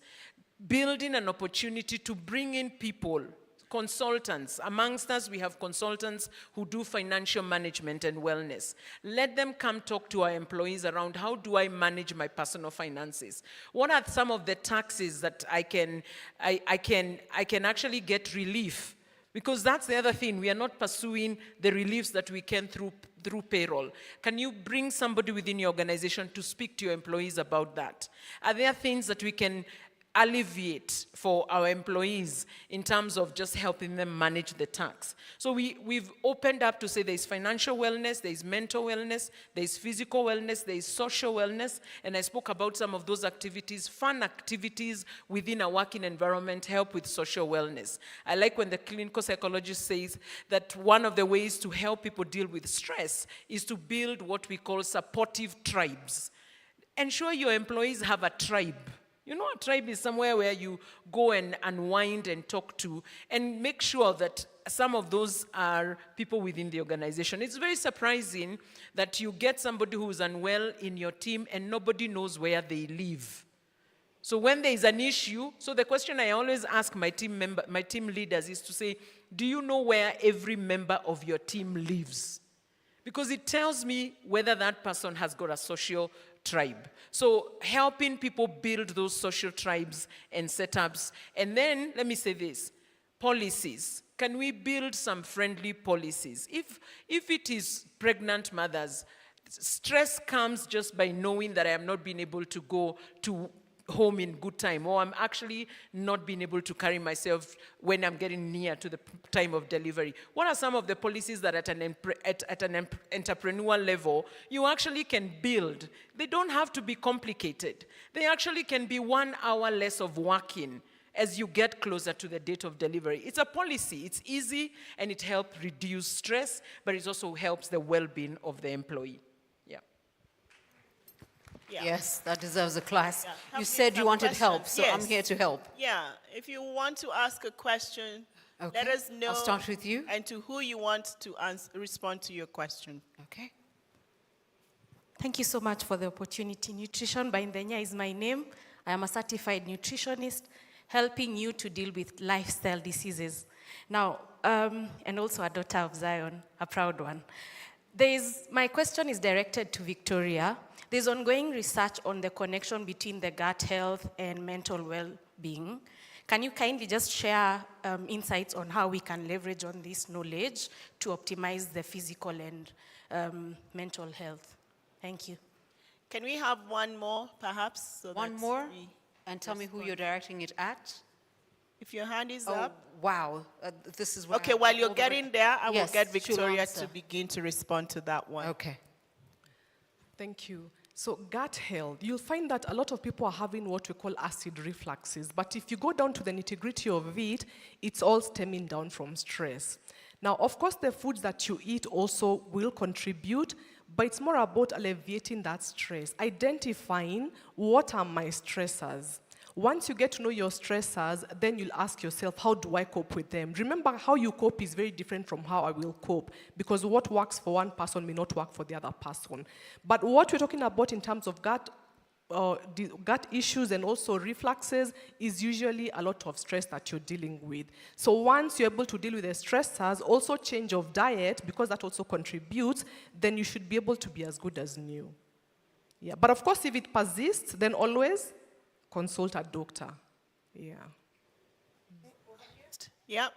Thank you. I'm Augustina from Ghana. I'm a massage therapist. For what we have been talking about, no one is stress-free. Everybody is going through stress. And I'm encouraging everybody that we should go for a spa once a while to have a massage. Most of the time, we don't have time for ourselves. We've been chasing money and working every day. And we have an emotional, psychological stress. So we're supposed to control it, having a spa for ourselves. Thank you. Okay, Augustina is reminding us that we need to look after ourselves. And as that happens, I'm going to come back to Ken, because Ken is a health enthusiast. He can share with us how he looks after himself and maybe give us 1 or 2 tips that we can take from him on how to look after ourselves. I think it will be easier if I share what I do. Absolutely. Yes, so I'm up 4:30 every morning. I'm at the gym between 5 and 5:15. I'll be there till about 7:30. I'll be in the office by 8. Without that, by 3:30 p.m., I'm not at my best. So that's just me, and that's what keeps me going. I'll go out for a bike ride on Saturday mornings, anywhere between 6 a.m. and possibly about 10 or 11 a.m. And I will relax on Sunday, just like the Lord instructed us. But in addition to that, there'll be instances where there'll perhaps be challenges that have been posted, be it on the Strava group or within the colleagues that I have. So for instance, right now, It's your team. my team is Duma. Duma. Cheetahs. Cheetahs. Yes. Okay. So I had to show up, really, for my team. And that meant that while I was seeing the rest of my teams, we have some, as you can imagine, Absa is wide. We have people from the Rift Valley. They'll easily cover 30, 40 kilometers in a day. So by the time I was done with my 87 kilometers in the week, I had done quite a bit of it. But that said, I believe that wellness for me should be all-rounded. It's the soap that keeps my body ready for anything else. That's just it. So if I don't have that done, I will struggle, I will not be at my best. So those are just some of the things that I do. And how do I achieve that? I set myself targets for every 2 months, and I change those targets every 2 months. Otherwise, I will get bored about it. But also accountability is very important. If it is not on Strava, it doesn't exist. You go. Yes. Can I ask a question? Yes. You know, listening to him speak, and this question is for Reverend Kuna. Listening to him speak, I am a big believer he has a great support system to be able to do what he does. I have been known to say every woman deserves a wife. So, Reverend Kuna, I would like you to comment on women not being afraid to get the help and the support they need at home so they can function at their best. So they can also do their bike ride every Saturday morning and wake up at 4 and do the thing they want to do. You hear me, you hear me, you hear me. Not being afraid. That is so powerful. Listen, you know, I was actually waiting for you to ask me something, because the first thing I was going to talk about is family. Whatever you're going to ask me, I was going to put family inside there. Because that is a setup that God has given us that is so critical, that you have to really understand where you are as a family. Because you as a woman, the first priority, the first thing that God has given you is a family. And if you can know your stance in a family setup, it will make you strong in everything else that you do in life. And so you must first and foremost know your position as a woman in a home. And be very, very strong in that position, in who you are and what you carry and what God expects from you. God has called a woman in a family setup to be the helper. And that means that He has put so much in you as a woman to be able to help, to navigate and to help your family to become all that they were created to become. So it doesn't even matter size or look. You carry so much as a woman, and you have to be so comfortable in that family so that you can be able to bring to society what you are expected to. Let me say that again. Let me make it clear. If you as a woman, say for instance you're married like I am, and you know your position to help, to become a helper to your husband, to your children, to your home, that even your workers know, you take care of them like the virtuous woman in the Bible. It'll enable you to become of substance when you go out there. And it is very, very important for you to have that, because if you don't, then it becomes impossible for you to do what it is that you are created to do as a woman. So know your position. The most important is know yourself. Who are you? Don't go looking Reverend for yourself Kathy, out there. I want you to clarify. I'm the woman in the home. I'm the helper. Must I do everything myself? No, not necessarily. Please clarify. No, we are not talking about you being a helper. Doesn't mean a doer, like a maid. It doesn't mean like you're now the one washing. And by the way, that notion must be killed completely, because you can get people to do that very well. It is really knowing your position, not just the wash wives clothes. that Caroline was saying, we can marry, quote unquote, even though we are the wives in the home. Yeah, you can find someone to still do it. Yes, because the men, they marry a wife to do some of their things. No. But we must never reduce ourselves to just washing underwear. We are big. I wish I had a witness in the house. We are bigger than that. We are not just there to wash underwear and to cook and to clean the house. No. Our role is so much bigger that if a woman marries a man with nothing, that woman carries everything in her to make that man the president.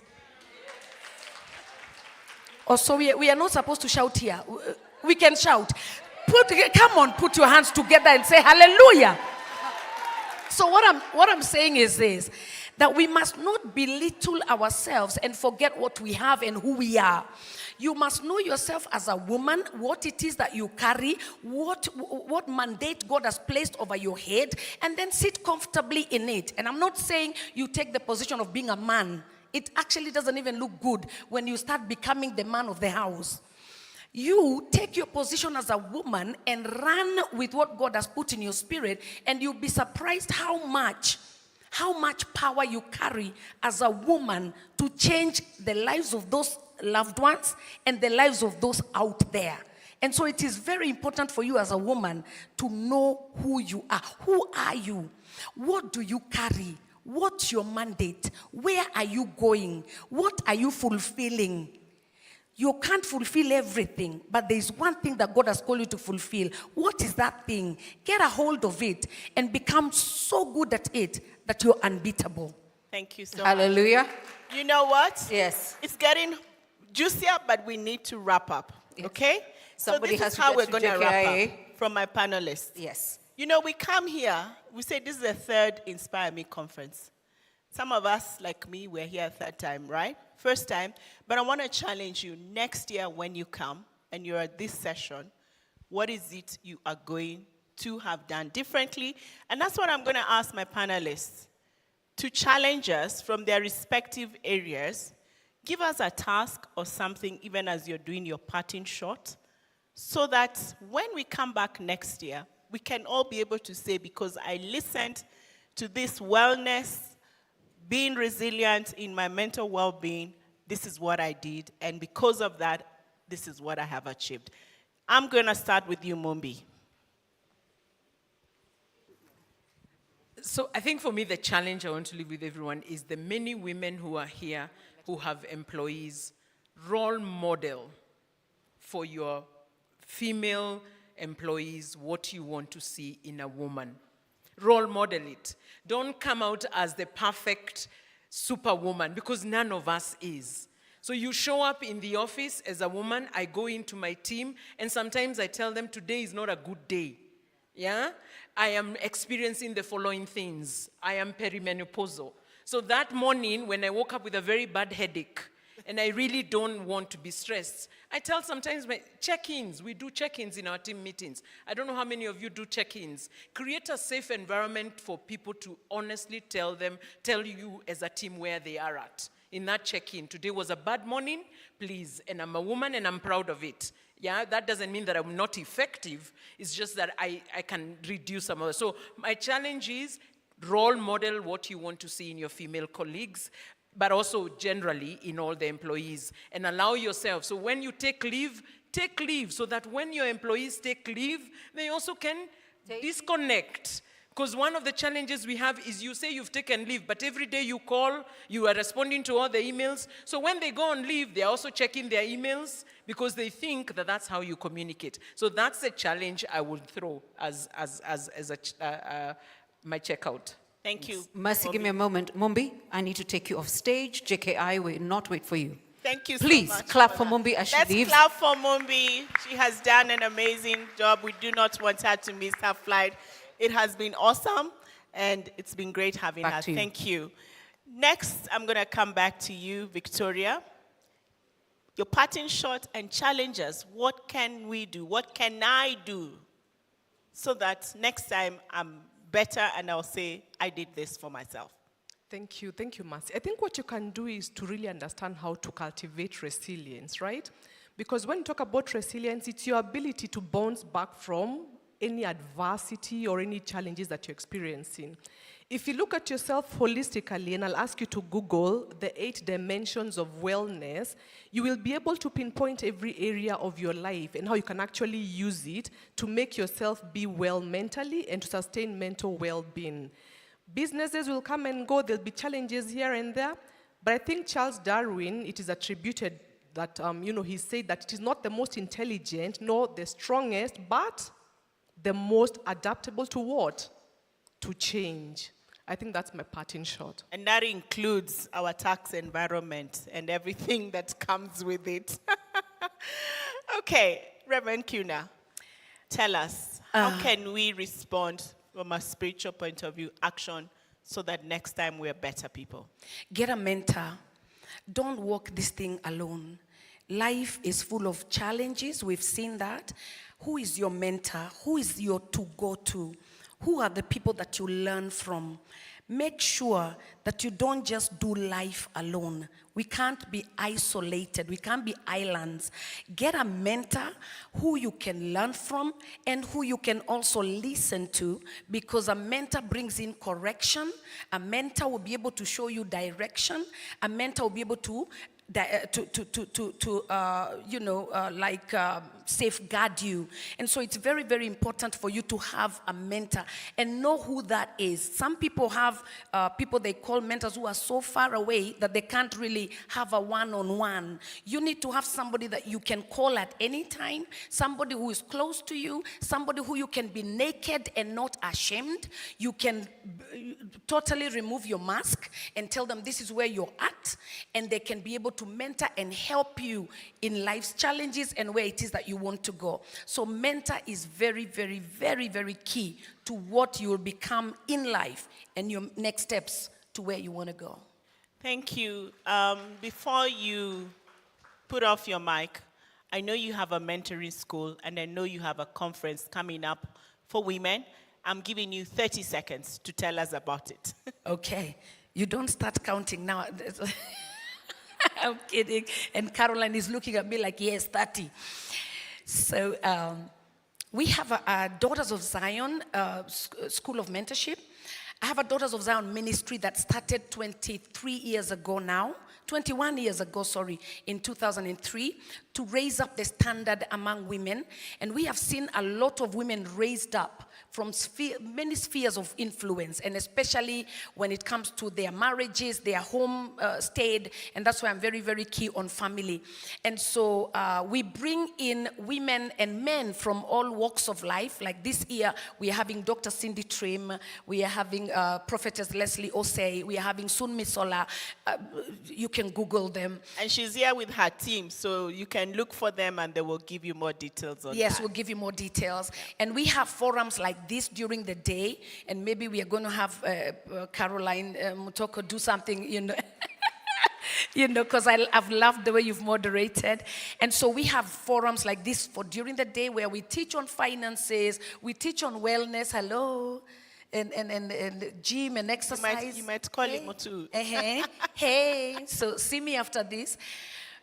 We teach on relationship. We have coaches that teach on parenting. Basically covering everything. The rounded person. Basically well-rounded. And we also partner with Absa. Absa, you guys, you're the ones, you rock. Yeah. We partner with Absa. And so it's an amazing forum where we bring in women and they get really edified. Okay. And they come out of there knowing what to do even in entrepreneurship and stuff like that. Thank you. Yeah. All right. Ken, you had some comments and wrap-up comments from you. Let's hear from you. Yeah, so in summary, this is a summary of a book that I'm reading on Stoicism. And how I summarize it is to say that, number one, you must be confident in your actions and in your decisions. That's number one. Number two, always assume responsibility. It's not always about, as we call it in work, corporate salute. It's someone else. Nope. Ignoring social pressure and prioritizing personal values. I cannot engage in the kind of physical activity that I do if some of the other things that I hold dear are not okay. I cannot be out there cycling the entire day and come back to an angry person or family in the home. I have to balance it as well. You must, including at work, what needs to be done and by when. So that is very important. I know I have a diary date with my daughter's teachers tomorrow. I must meet that. Number four, proficiency in setting and achieving goals. But more importantly, how quick are we to realize that whatever we are trying to achieve is not achievable and we need to drop it and find something else? How quickly do we make those decisions? In summary, have your values, your priorities clear, and an all-rounded situation, well managed, is what will enable you to achieve. That's my closing remark. Awesome. Ken has done a very good summary and wrap-up for us, and I couldn't have done it any better. So let's give the entire panel a round of applause. And we do appreciate all the questions that came in that made it so much easier for us. And I just want to say thank you. Allow me to do one announcement. And Absa has been announcing about Live to Lead going to Atlanta this August. How many of you have signed up for that? Show of hands. A business club trip to Atlanta in August. It's called Live to Lead. And if you wanted more details about that, the team told me to inform you about it. However, at this point in time, if you do not have a visa, sorry, you are time-barred. However, if you have a valid US visa or a passport that can get you to the US without a visa, you're welcome to speak to the Absa team, and they'll be happy to share more details with you. We're going to Atlanta in August. We will have a business trip starting in Atlanta, and we will crown it with a session with John Maxwell in August in Orlando, Florida. So you're welcome to join us. Thank you very much. Put your hands together for my panel. Thank you once again. Thank you, Caroline. I want a picture of you amazing people here. Could my team also get ready to put the podium on stage? I want a picture. Yes, I will take your badge. It is my job to make sure you are looking amazing. Here we go. The camera crew always tells me, center stage, where the light is good, forward a little. Are we good? Guys, we good? Great.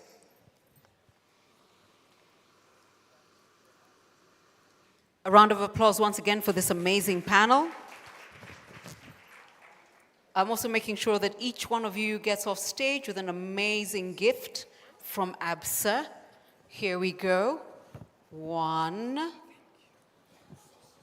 Can I have them all? Two. Dr. Kuna.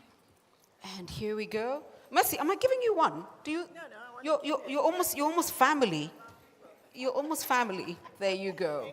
Okay, big smile, please. Yes, there we go. There we go. There, exactly. Beautiful. Mercy? Oh, there she is. Wonderful. I wanted her. Thank you, Elizabeth. Ever so much. Thank you. Take your seats. Asanteni sana. Ladies and gentlemen, I want to welcome to the podium a gentleman who is actually a spotlight because your story matters and his story matters. I haven't seen him in a minute, but dapper as always, and I have a feeling you're going to be all ears for what he has to say. Once he has finished making his remarks, he's going to ask 3 women to join him for a fireside chat.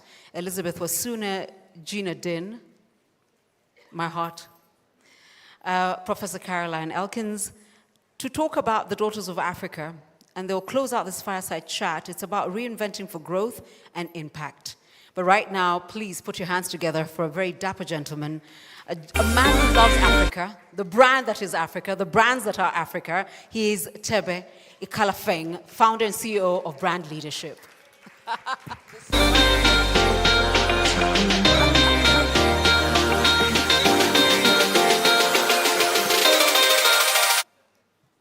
So I'm still trying to recover from shooting blanks and menopause at 37. That was a fiery session.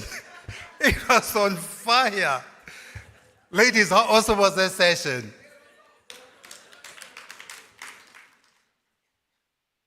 My story matters because I was born like many Africans, like many African men, children who come from families where 62% are fatherless, although 57% of the men are very much alive and only 10% of them dead. Where 57% of them are growing up without a father in their home. They say, the statistics say that the men who grow up like me, they end up aggressive. They end up depressed. They end up with low self-esteem. They end up not doing well at school. They end up in jail. They end up doing drugs. And they end up wanting to commit suicide. I hope I'm proof that I am standing because I was raised by a woman. I was raised by my grandmother in Kimberley, South Africa, while my mother was out in a smaller town studying to be a nurse. Nothing is special about my story. Nothing is special about the fact that I did not grow up aggressive, doing drugs, smoking. Unfortunately, I'd love to drink and smoke and do all those I have yet. I'm 57. I'm hoping that I will grow up one day and start doing adult things like that. But I grew up confident enough to be able to be ambitious enough to say that I will go to every country in the continent, over 120 countries in the world, every continent every continent in the world. I did that because I was raised by a woman who instilled in me the power and to believe that we can be anything that we want in this world. Yet it is always surprising for us men who were brought up by such women that we end up depriving the very women the opportunities that we have. Because it is unconscionable that it's going to take 122 years to achieve equality for men and women in this world, according to the World Economic Forum. I think 122 years I hope to be alive so that I can tell them that there, it happened. It is unconscionable to think that the women who make up 58% of the entrepreneurs on this continent do not get the same opportunities. And when they do run the businesses, that they make 34% less in profits. And yet, they are doing the impossible. They are raising us. They are fathering us. They are holding down the job. And yet, we do not give them the same recognition. Our continent has got a lot of needs. People say that our continent, we need jobs because more than 60% of this continent is under the age of 25 years old, and most of those are young boys and young girls. Our continent needs energy because without energy, we cannot fire up not only the ambitions, but we cannot even see each other. We cannot see our ideas through to fruition. Our continent needs to reduce the level of poverty and inequality that I mentioned earlier. But I'm confident that we can do this. I'm confident that I'm living in a continent that someday, very soon, will recognize the power and the strength of women. I'm confident that very soon, in the research that I've been doing for the last 14 years, where we've established that only 15% of the brands that Africans admire are made in Africa, that when we give the job to a woman, it will be the other way around. 85% of the brands that Africans consume will be African. The job is not so difficult, as Liv Johnson once said. Our continent is not poor, it is just poorly led. And for our continent, and if we want to lead our continent correctly, perhaps we can lean on to what Margaret Thatcher once said. If you want to get anything done, give it to a woman.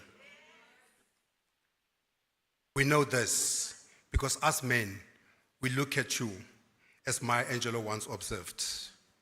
Men themselves have wondered what they see in me. They try so much, but they cannot touch my inner mystery. When I try to show them, they still cannot see. It's in the click of my heels, the bend of my hair, the palm of my hand, the need in my care. Because I am woman, phenomenally woman. Ladies and gentlemen, please help me welcome to on stage 3 phenomenal women.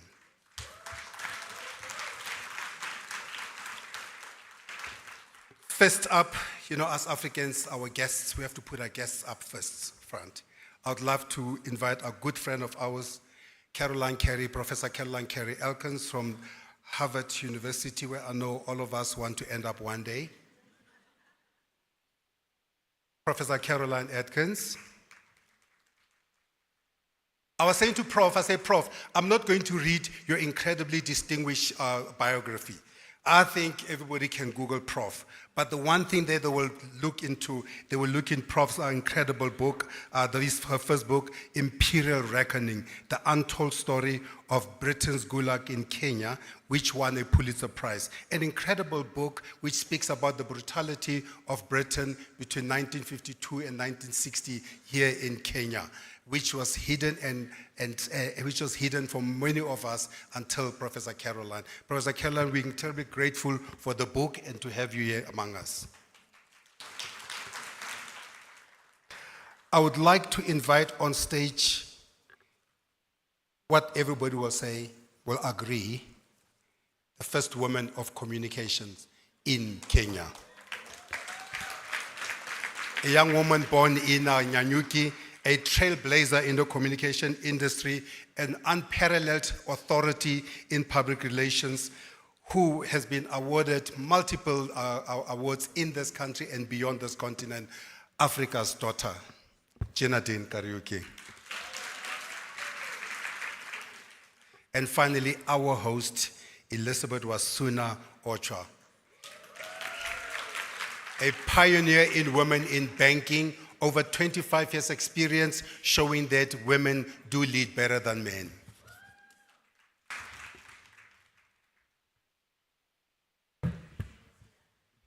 See, as the men, we do everything.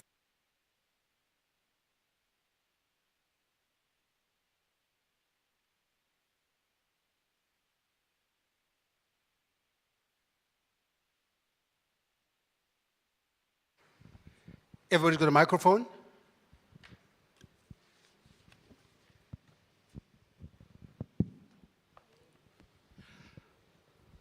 Good afternoon, ladies. Good afternoon. You guys look amazing. Caroline, Stop it, keep it I coming. want to steal your glasses. Gina, I want to steal everything about you. I want to steal your brains, Elizabeth. But I want to start first with our guest, Elizabeth. I want to say, Elizabeth, you've been coming to this country 30 years. Caroline. Caroline, sorry. Caroline. Can't tell between black and white is a problem. Caroline Carey, apologies. You've been coming to this country for 30 years. What is the one thing that you say you've observed about African women in your interactions? Because what I love about your story is you haven't been coming here to visit. You've been coming here to understand us. What is the one attribute you have picked up about African women in those years? Oh, the resilience. It's extraordinary. I'm an historian by trade, but also teach at the business school.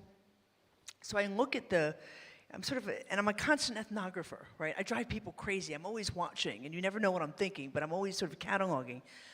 And whether we go back 100 years, whether we go back to the colonial period, whether we look in the here and now, I was just up in Nanyuki doing some field work, whether I'm in a boardroom, the absolute resilience of women. The burden they carried in the colonial era, the burdens here in Kenya, in the resistance struggle, and today in boardrooms. The number one thing, and Gina and I were talking about this earlier on, the element that I see here so often, no offense, men will always underestimate women. That's our superpower.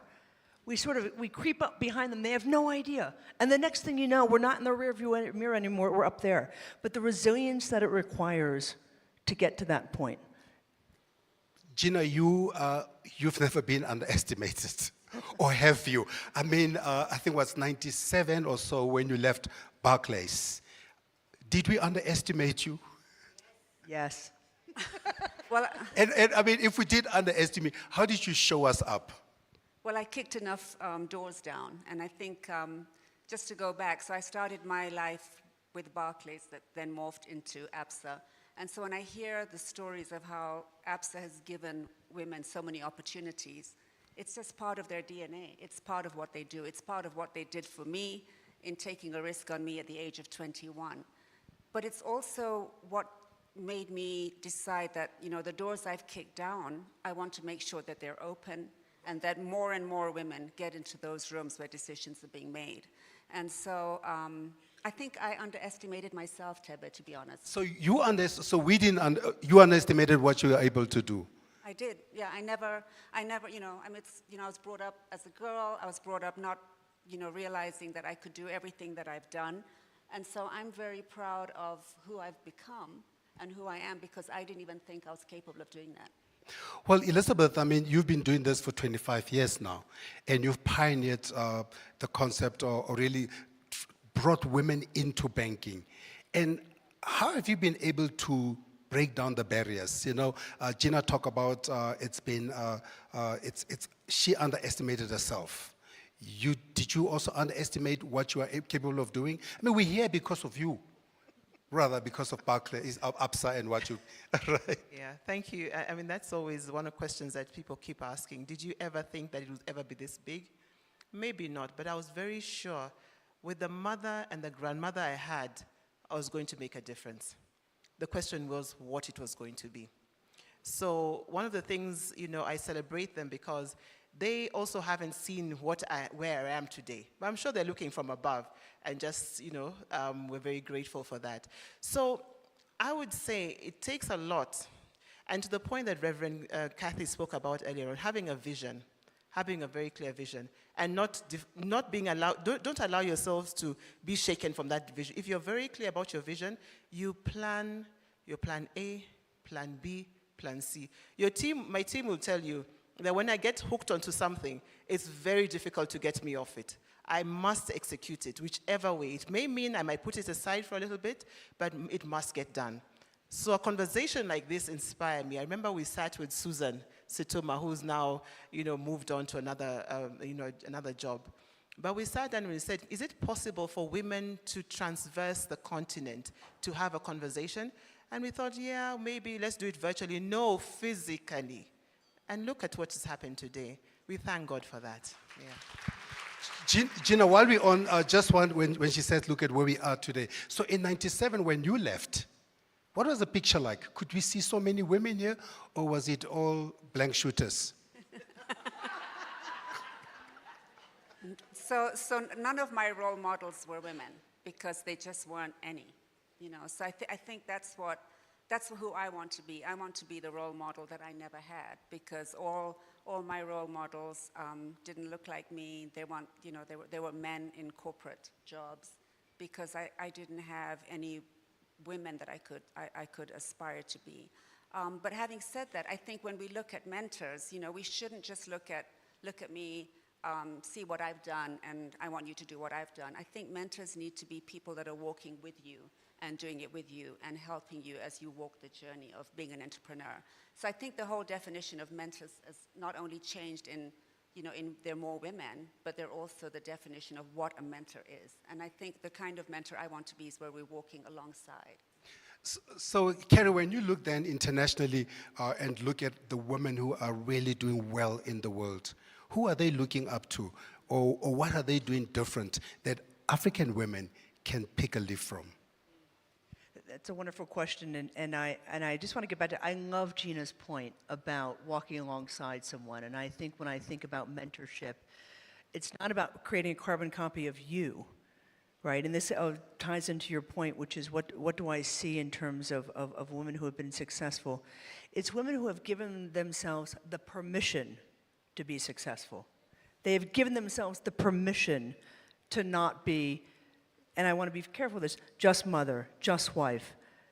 Permission to lead from the front.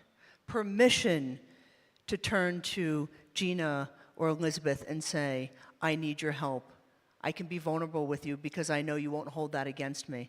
And I think this notion of sisterhood internationally, it can cut both ways. Women can be the worst people holding each other back, or we can be the best champions. And internationally, those women who have been deeply successful have had women championing them, and they've paid it forward by championing others. A beautiful answer. Elizabeth, so I spoke in my opening remarks about women-led businesses making 34% less profits than men. So as Absa and what you're trying to do with this initiative, how are you helping women to ensure that their businesses can be, I don't want to say as successful, but I want to say that they can be equally recognized, or equally they get their dues? Thank you. That's a real question. And I know we get called a lot to speak about that. But first and foremost, you know how women, when you open your business, the name of your business ordinarily will be, for instance, in my case, Elizabeth and Sons. I don't know why we don't say Elizabeth and Daughters, but that's a different conversation. When you name a business after yourself, or you have a business of yourself and your husband, you know how they have, I know there's a population in here that normally calls themselves, you use the first two words of this, your first name, and another two. It will always be a name like Joneka. I don't know what that is. But you name it from a personal perspective. So you want that business to go to transcend, your generation, and to be able to hand it to the next generation and so on. So it is really important for us at Absa that we establish, or we manage, or we support women to build businesses that will transcend generations. So what we are then saying is that we've taken women, we've sat with women. We went back to speak to women, because it's one thing for us at head office to say, what can we offer? We have bucket loads of products. But the truth of the matter, the woman herself told us what they wanted. And it boiled down to 4 things.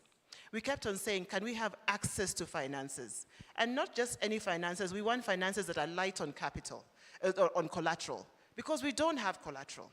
The second thing the women told us is we want networking opportunities, such as this.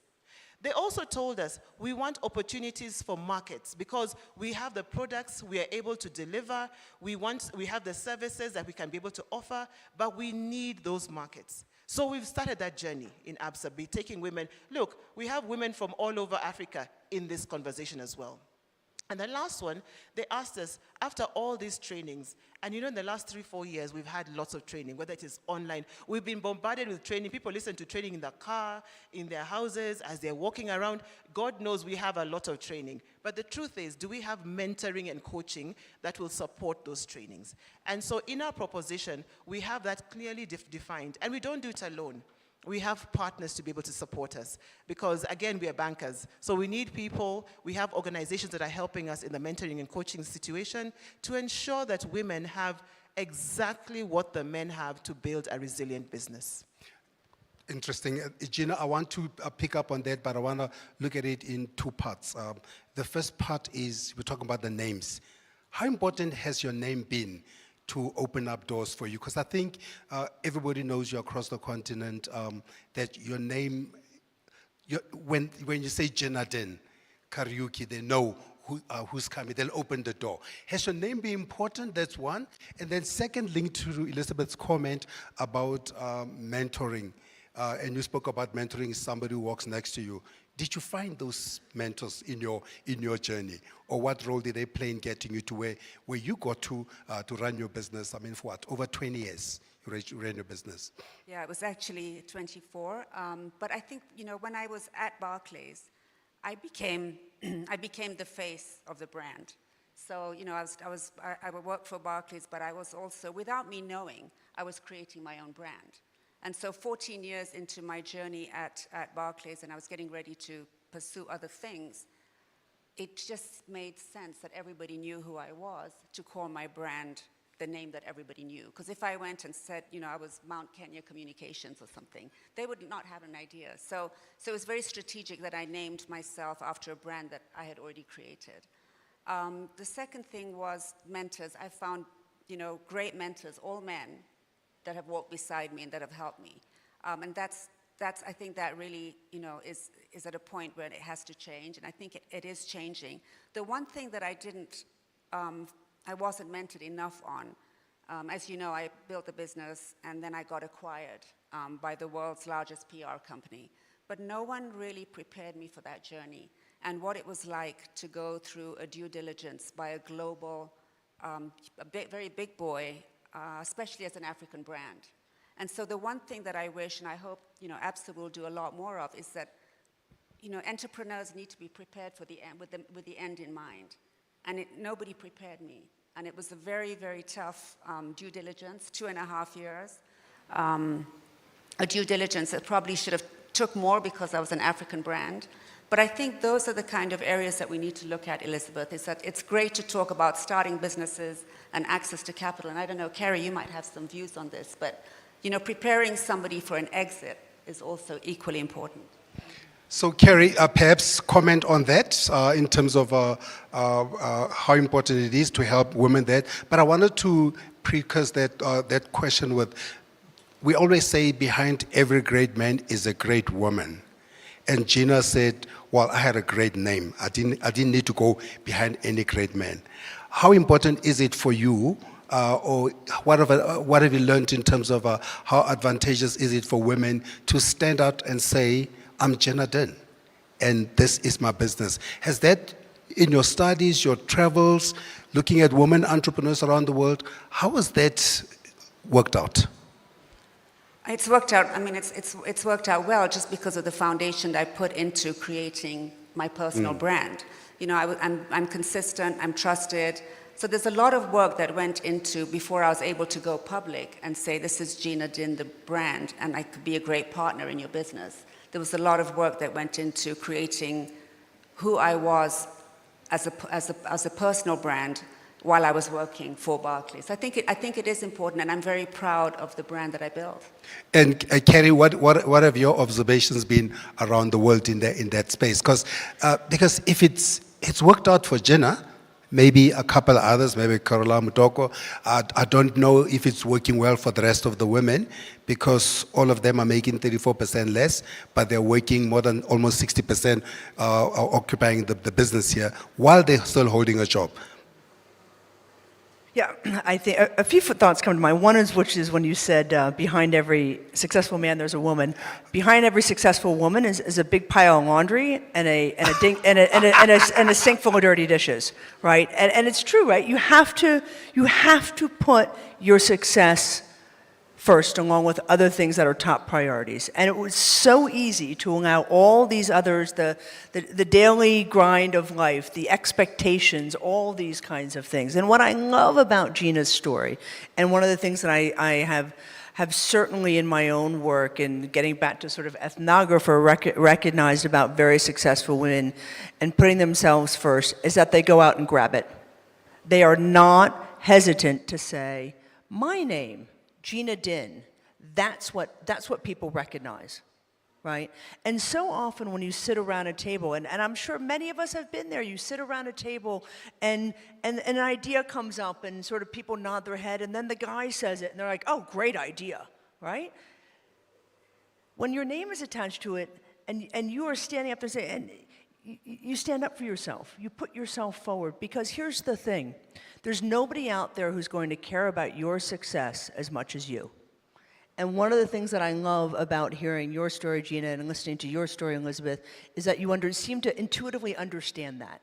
And in different ways, you've navigated your vision, your sense of your own brand. And that's the kind of sort of common denominator that I see, along with the fact that bottom line is there's never ever substitute for hard work. But I've never seen that sort of encumber women of success. It's typically sort of those societal constraints that say, oh, I have to stand back a little bit, or I can't go out there and grab it, or I can't have this transformative vision. Or I have to get my husband to lead it. I'll support them from behind. Or I have to do that laundry or go to that. No. Number one, nobody will care as much about your own success than you. And that seems to be something that women who are successful fully understand. So Elizabeth, that pile of laundry behind you, how did you balance that pile of laundry that Carrie's talking about? The pile of laundry, the dirty nappies, the whining husband, the cooking, and then as an executive at Absa. How do you do it? Are we not asking too much of women? Or are we not being unrealistic? No. You know what? In the previous panel, they spoke about having wives. Ladies, we know what that looks like, right? The truth is you have to have a lot of support. There is no question in my mind. There's this superwoman concept. I don't know who came up with it. Maybe they try to break women, telling you to be able to do the dishes, to go shopping, to go, take your children to this and that. I mean, but you guys are doing it so well. Yes, because I delegate. All I need to do is check on the phone for some of these things. And quite honestly, I remember one of my good friends, Mary from Equity, saying that, who told us that we must be the ones to go shopping consistently? Go and pick up the laundry. Go and drop the children. You must learn how to delegate. Because if you don't, you drive yourself crazy. And yet, I have a job that is demanding of targets every year. I don't think there's any year the targets go down. Even in COVID, they didn't go down. So the question is, how do I make sure that I have a wife who can support me to pick up the children? And it could be a man driving, so that could be the wife. I have somebody who has a view on what needs to be made every single day. And if they don't, I'll make sure that somebody else gets to teach them, or I teach them myself. I know everything, the way you organize your life in the office, similar to my home. Things must work in a certain way with a backup. And, without that, you can't move. And Gina, is it the same for you? I mean, you're married to a very successful husband who spends 80% of the time in the skies, while you spend 80% of the times on the road. How did you balance it, or did you need to balance it? Tebe, I really hate the question of balance because it's unfairly targeted to women. I don't see any other panels where men are asked about balance.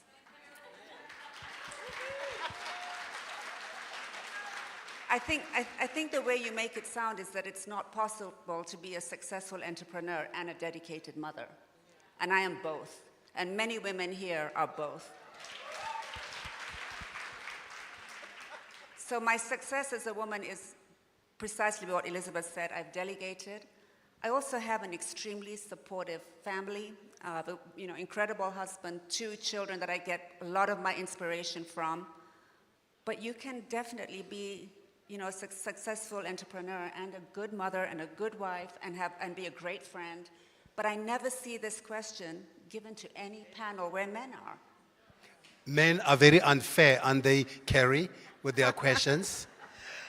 I'm going to dodge that question by giving an anecdote, which is, I remember, because I want to be very, to be fair to some folks sitting in the audience. I mean, all of us, I suspect, at different points had that clench, right? When the kids go off or you miss this or that. And so one day, I have 2 boys, they're now 22 and 24, and one is an entrepreneur and one's a would-be entrepreneur soon.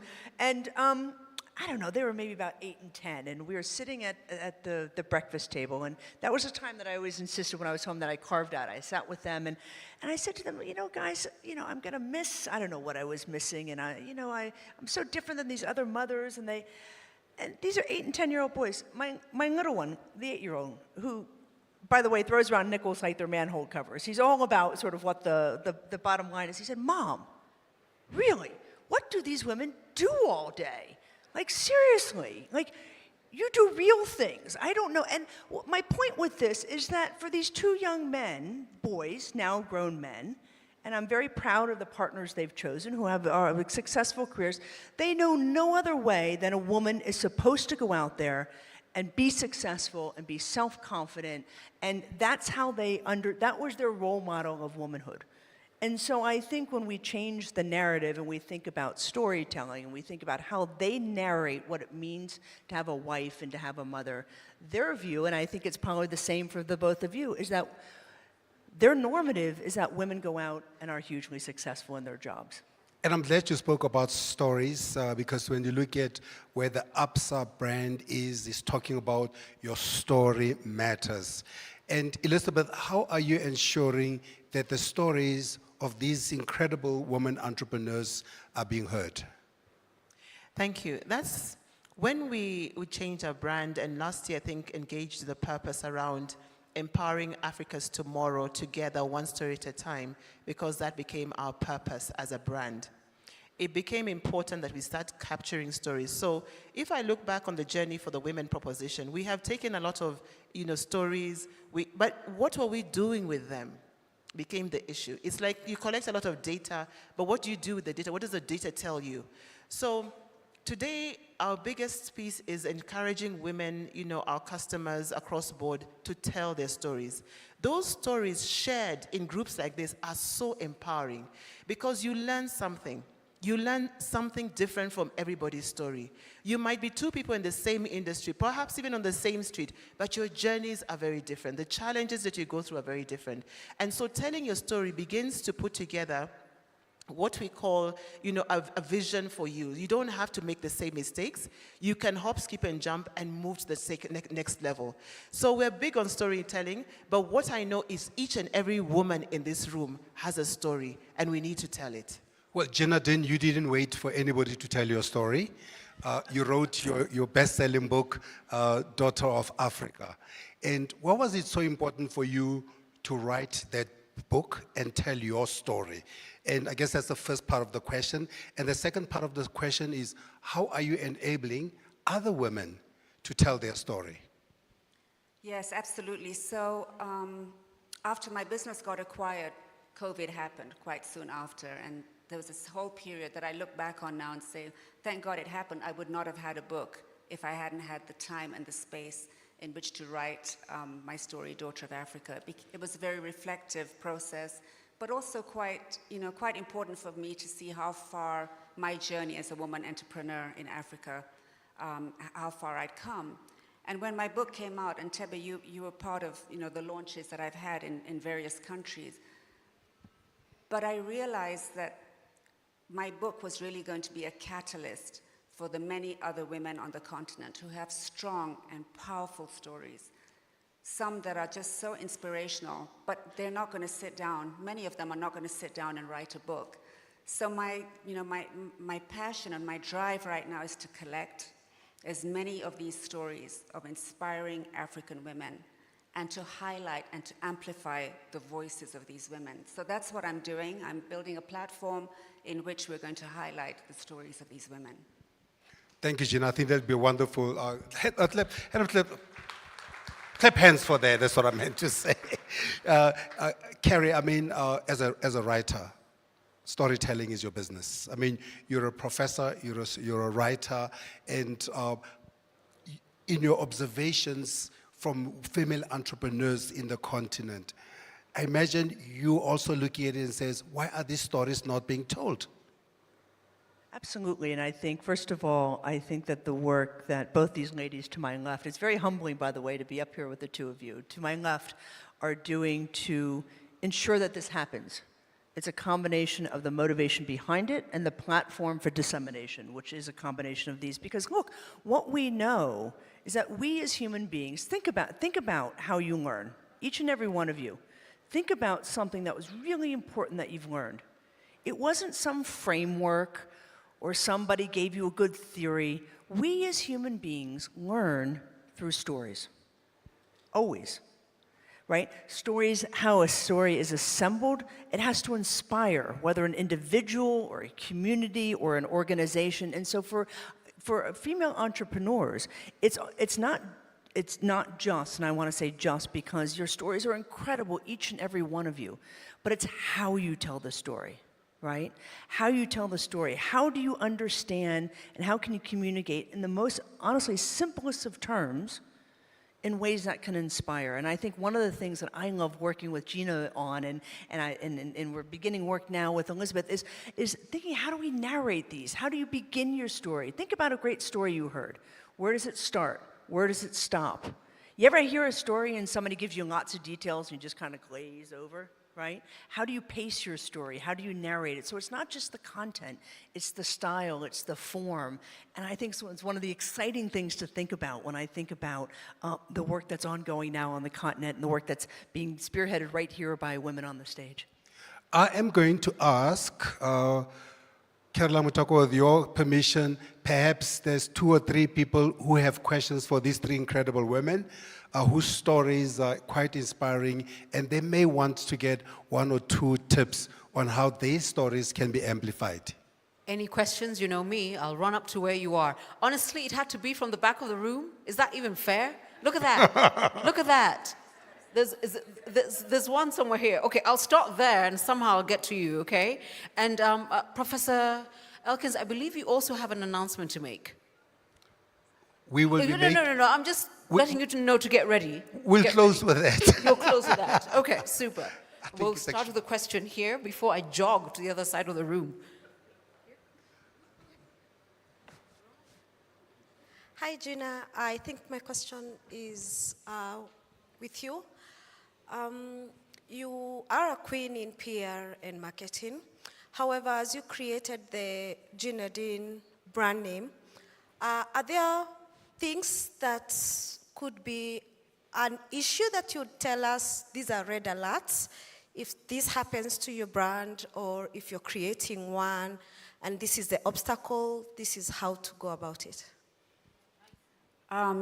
When I started, I thought I could do everything. So I started out and I was going to be, it was a 2-people show, but I soon realized that I had to hire my weaknesses. And I think that's what not enough entrepreneurs do. They don't hire their weakness. And so my weakness was, the finance side. I was very much the big picture. So I think the important thing that I learned on my journey was I learned how to hire my weakness. And I carried on doing that as I built my brand. The other thing was, not being shy of being a proudly African brand. I think initially lots of us want to hide behind international brands. But what I learned all along was that I wanted to be an African brand, and I wanted to support African brands in telling their story. So if I was to say the one thing would be to hire your weakness.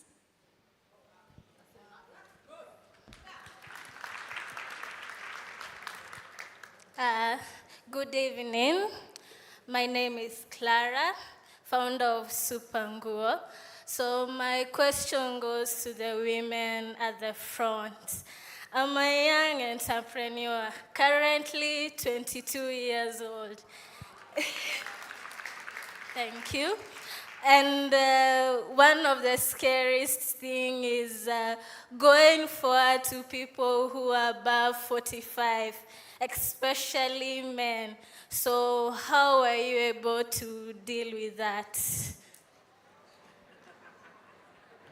First of all, congratulations at 22. It's wonderful, wonderful, and I spend a lot of my life mentoring young people your age. Here's what I would say to you.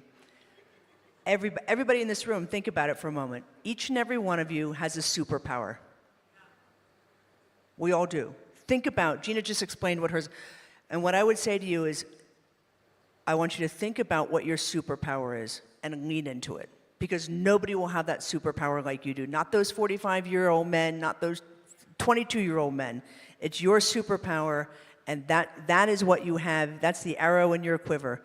And most of all, look around this room, this entire room. You now have an entire ecosystem of women who are here that have your back. And so at the end of the day, it's your superpower and those who will want to walk that journey beside you. And I want to say congratulations at 22. Just go for it and grab it and own it. Thank you so much, Caroline. To close, one word, Elizabeth, that these women must take with so that next year when we come back, we'd have changed their lives. And that's the same question to you, to Gina, and to Caroline to close. The one word. Typical Kenyan. Can I have two more? I think the things that keep on coming to my mind is that we have an opportunity to learn, unlearn, relearn. That flips through my mind constantly. Learn, unlearn, relearn. Jenna, Can I have more than one? I didn't expect a PR person to have one word, but yes, more than one word, Jenna. I think it's embracing both success and failure, because I think every entrepreneur will go through both. So we can't, and also let's not compare our successes to somebody else's successes. Successes are very personal, failures are very personal. We're all going to have both in our journey as an entrepreneur. Thank you. Beautiful.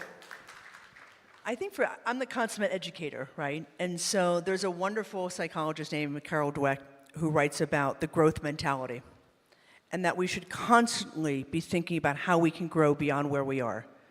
And so for me, it would be to think about what is that one area, and I think about this quite intentionally. Typically, I know we're not supposed to make New Year's resolutions, but typically at the start of the year, which is what is my area of self-improvement going to be? And so I would put to each and every one of you, when we come back next year, to come back with one thing that you have focused on, that you challenged yourself, that you pushed yourself outside of your comfort zone to learn something new for your own self, for your own self-improvement. Thank you so much. And now the final comment. These two women, three phenomenal women, they realized that this cannot just end up as a talk shop. And I think Elizabeth has got a surprise gift Ladies, from the women on the panel. Yes, ladies, turn to your neighbor and say, my friend, you did the right thing to stay to the end. Good things come to people who stay to the end. Thank you.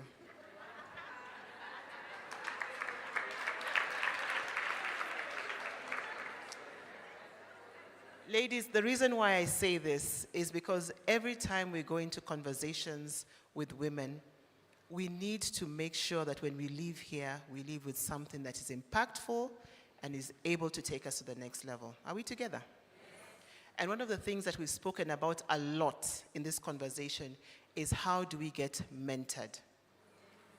We are at different levels. Some of us are looking and seeing where we're going to start.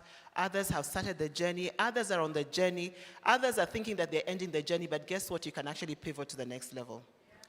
So in partnership, and I know our MD spoke about partnership quite a bit, big deal. We can't do these things alone. The partnership of these powerful ladies who are sitting in here have offered us and have given us this opportunity. And I want us to be very intentional about it, even as I will ask for more. But this is the intention around what Professor Carrie Elkins has offered us from a Harvard Business School. Harvard Business School. The first 100 women, and I think the logistics we will give you in a short while, to the first 100 women who will get onto the, I think, Caroline, are you going to help me with the details around that? Yeah? But we're offering to the first 100 women who will respond to the rules of the game. Now, the opportunity is a 1-hour mentoring session with Harvard Business School through Professor Carrie Elkins. Now, ladies, the secret of going into a mentoring class, please, musituangushe. Make sure you're very purposeful and intentional about what you're going to say within the 1 hour. Don't get in there and ask about the weather. Make sure you're very intentional about the conversation you're going to have, because it's a conversation that could change your life, because it's a mentoring session. It will open your mind. The answers lie within you, but a conversation can pivot you to the next level. Are we together? But I think from my point of view, having looked at the room, I think we are more than 100. Yes. Professor, do you think we can ask for more? Oh, I think there's always a possibility for more. Excellent. So Caroline, maybe over to you. I think we will discuss the mechanics, All right, so that we ensure that we're able to communicate to everybody and send, but we'll discuss that. Fantastic. But I wanted to first close, so that I'll close and said, Elizabeth Wasuna Ochwa, for your hosting this incredible session and the women and being part of this panel. I wanted to say thank you for your contribution. Jonathan Kariuki, thank you for your contribution. I think you said to me, those same 100 will get a Jonathan Kariuki Daughter of Africa book. I hope I didn't mishear you, or I have just sold you out. So if you don't have the book, I've just sold you out, you're going to get Jenna's book. And to Professor Caroline Elkins, thank you so much for being such a great friend, not just of African women, but of Africa, and helping to tell our story. I think your book and your books on the country and the continent have been very transformational in telling the story, not just of us, but the story of Africans everywhere else. I want to thank you, ladies, for an incredible session. We will see all these ladies on the Daughter of Africa platform very soon. And over to you, Caroline Mutoko. Thank you. What I would like is a round of applause. Please step forward. I want a picture to commemorate this moment as I get ready for three very important speakers. One being Madam Ursula. She's from GEPA, and she'll be speaking to us very soon, after which I have to officiate a graduation in this very room. They shall be dancing and they shall be singing, after which I'll be asking Nancy Modoni to take to the stage. So once again, a big round of applause as Tebe, Gina, Professor Ellis, and Elizabeth Wasuna step off stage. I'm not sure I need the podium. Do you need the podium? No, you're good? Fantastic. Please allow me to welcome Madam Ursula Tawia to acknowledge her team from Ghana Export Promotion Authority. She's taking all of 3 minutes. All of 3 minutes. Others, I'll play you like the Oscars. I will kill your microphone. Here we go. Please, clap her onto stage.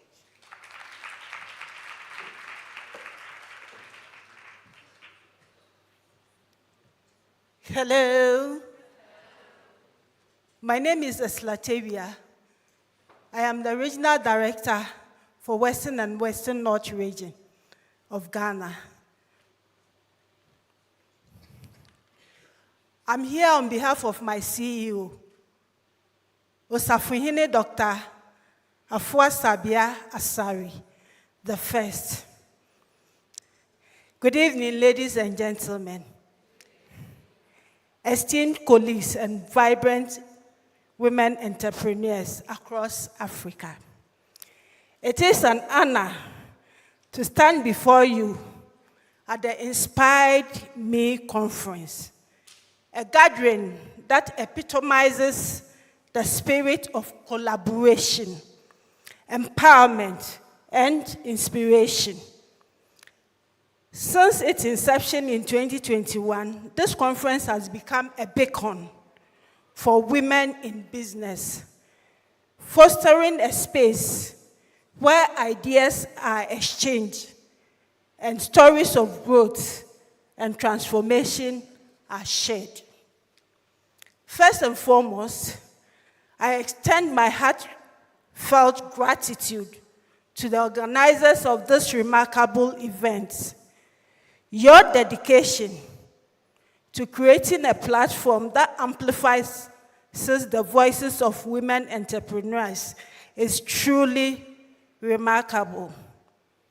To all the participants, your presence here is a testament to your commitment to personal and professional growth, and I am inspired by your journeys. The theme for this year's conference, Empowering Your Story for Growth, resonates deeply with the mission of Ghana Export Promotion Authority, GEPA for short. At GEPA, we believe that every entrepreneur has a unique story, and it is through the empowerment of these stories that we can drive sustainable growth and development. Today, I would like to share insights on export readiness. Of course, it has been shared here already. So, we'll take excerpt of it. In today's globalized economy, export readiness is a vital aspect of business growth. For African women entrepreneurs, the ability to extend beyond domestic market and tapping into international market can be a game changer.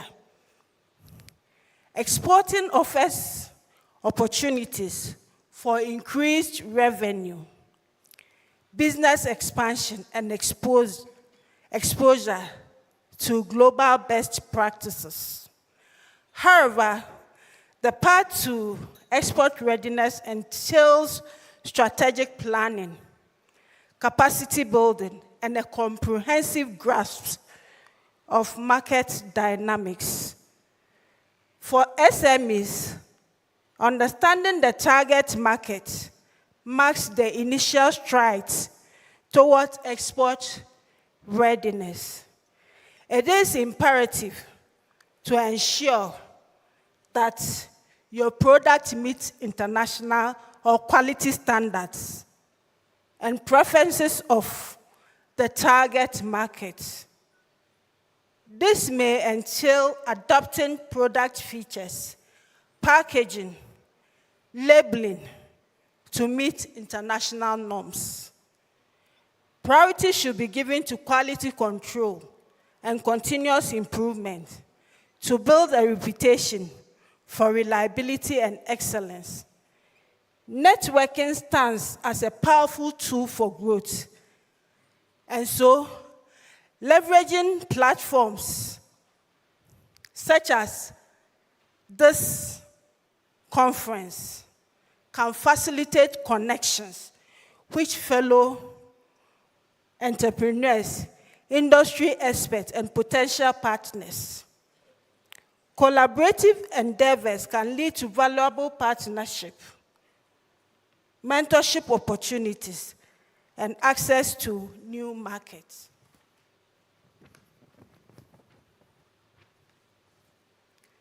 For women entrepreneurs, securing finances often proves to be a significant challenge. And this is the reason why Absa is here. So I'll skip it. Finally, as SMEs, you must invest in continuous learning and development. Participate in training programs that enhance your skills in areas such as export documentations, international trade regulations, and digital marketing. Empower your team. It has been said, and I will emphasize on that. Empower your team with the knowledge and tools needed to navigate the complexities of the global market. At the Ghana Export Promotion Authority, we are committed to supporting women entrepreneurs in their export journey. We have a variety of programs aimed at empowering women entrepreneurs, such as GIPA Regional Women Icon. In this program, we select women industrialists in each region to celebrate and promote as role models for other younger women entrepreneurs to emulate. We also have the GIPA Export School, which has trained and provided many women entrepreneurs with the necessary information on the latest export trends to enhance their competitiveness, effectiveness, and efficiency. This prepares them to be export ready. Our goal in all this is to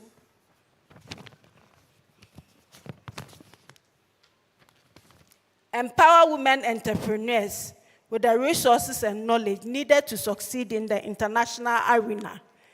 In closing, I urge you to embrace the theme for this conference, empowering your story for growth, your journey, experiences, and aspirations are the building blocks of a brighter future for Africa. Let us work together to unlock the full potential of African women entrepreneurs, driving economic growth and creating a legacy for empowerment. Thank you.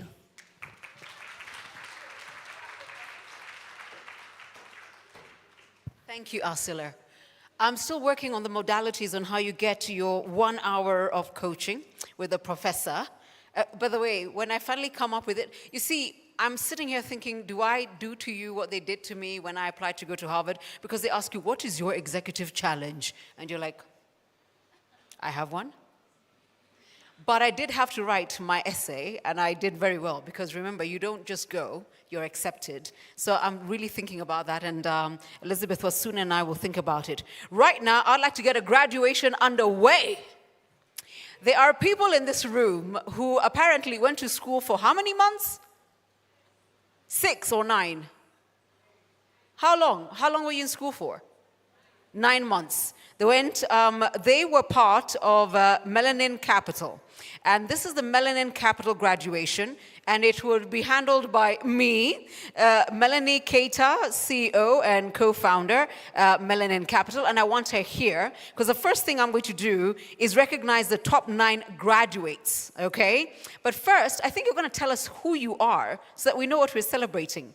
Is this you? All of you? You are Melanin Capital. Come on. No, round of applause.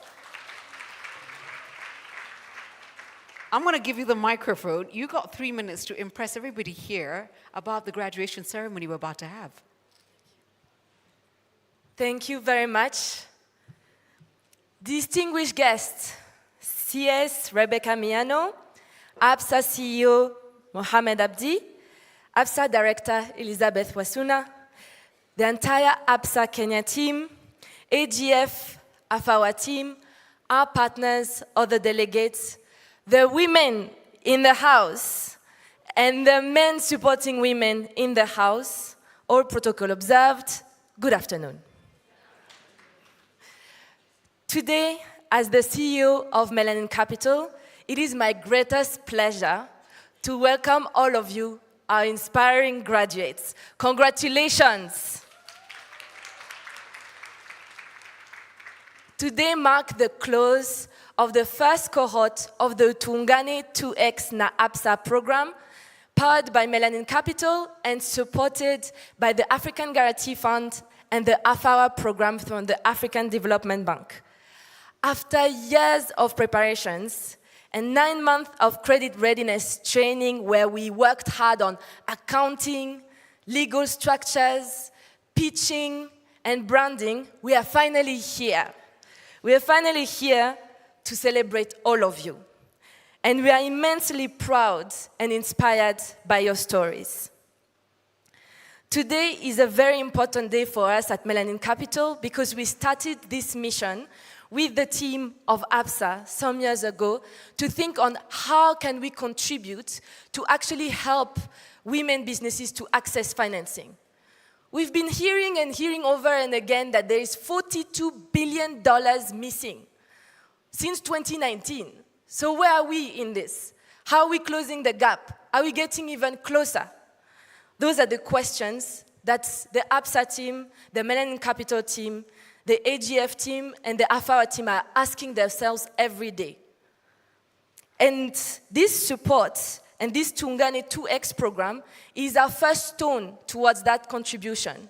It is called 2X because we are not only supporting women in business, but also the men that are supporting women through employment and through products that are served to this market.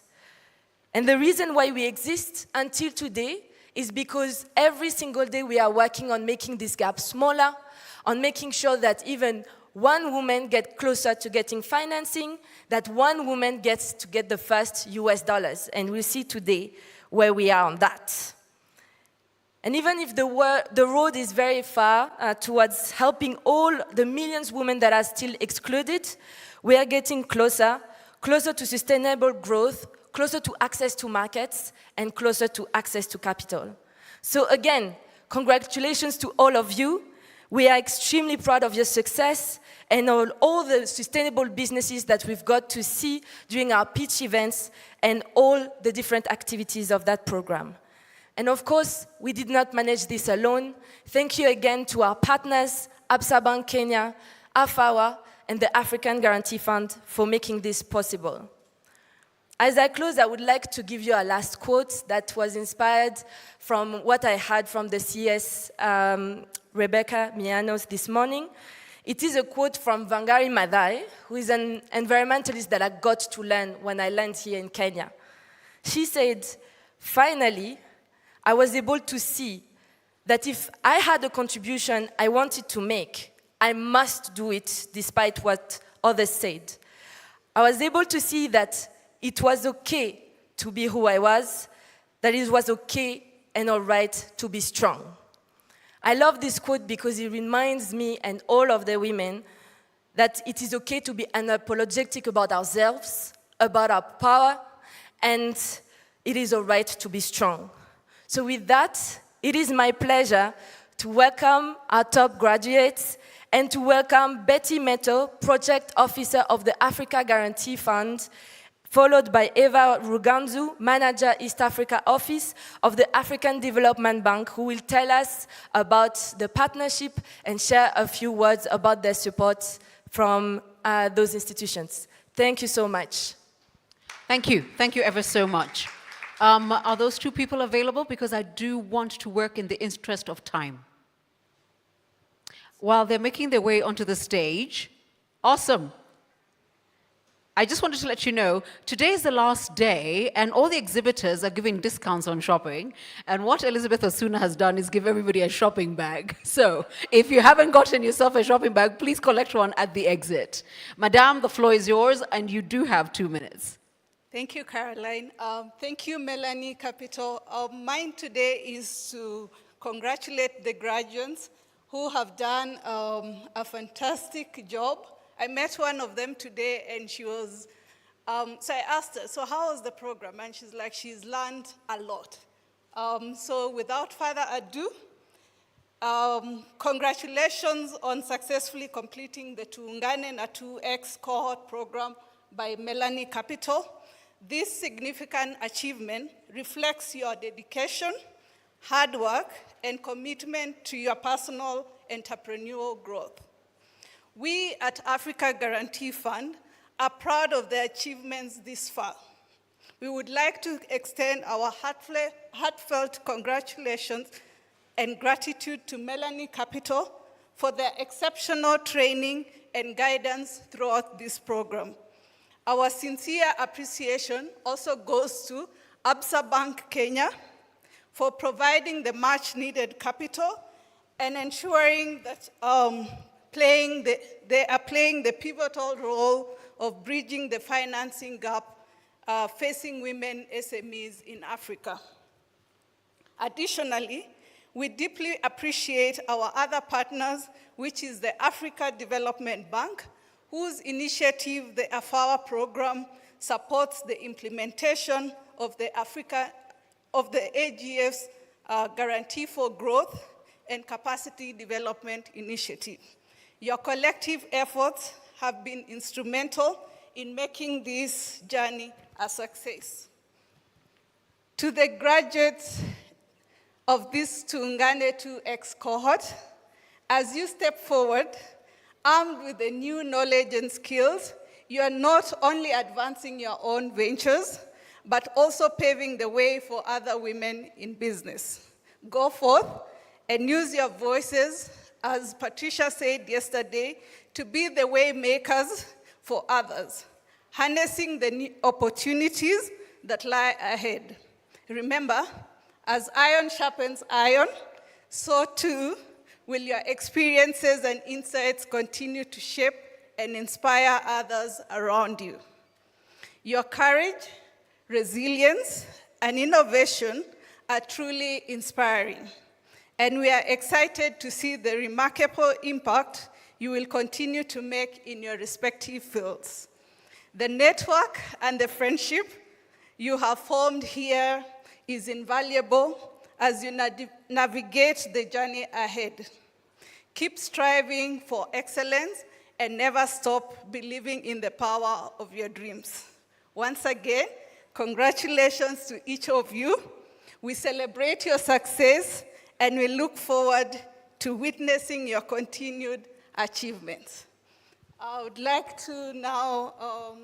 I will call out the 9. Okay. Thank you very, very much. Thank you. Round of applause for her. Graduates, one and all, please be upstanding because I will be calling you on stage. I'm calling out the graduates. Thank you. Thank you. The graduates now. I'd like the following to make their way on stage to receive their graduation honors. Top Masterclass Mastery Award, John Irifam, a one-month sponsorship raise community account. John Irifam, not here? Fantastic. The next person I would like to call on stage is Top Masterclass Mastery Award, Violia. Violia is here? Violia is here? There's a reason I said all graduates be upstanding. Top Masterclass Mastery Award, Mars Society.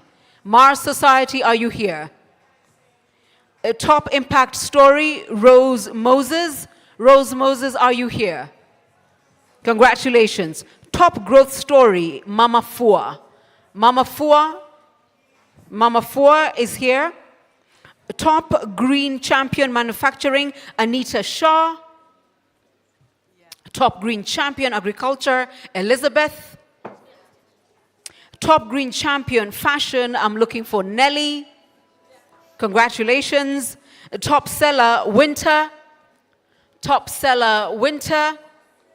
And finally, I need, please, on stage, we've got to celebrate you. Top 9. Here we go. For the rest of the graduating class, I'd like you to be upstanding right where you are. Please stand. These are my top 9. Please move this way. Move this way so I can get a good picture. The last person I want is the Melanin Capital SME of the Year, Lynette. Who is Lynette out of all of you? Lynette? Okay, I'm waiting for Lynette. Lynette, it's important that I have you here. Lynette, please join us on stage because you in particular, no more speeches. Photos will be taken.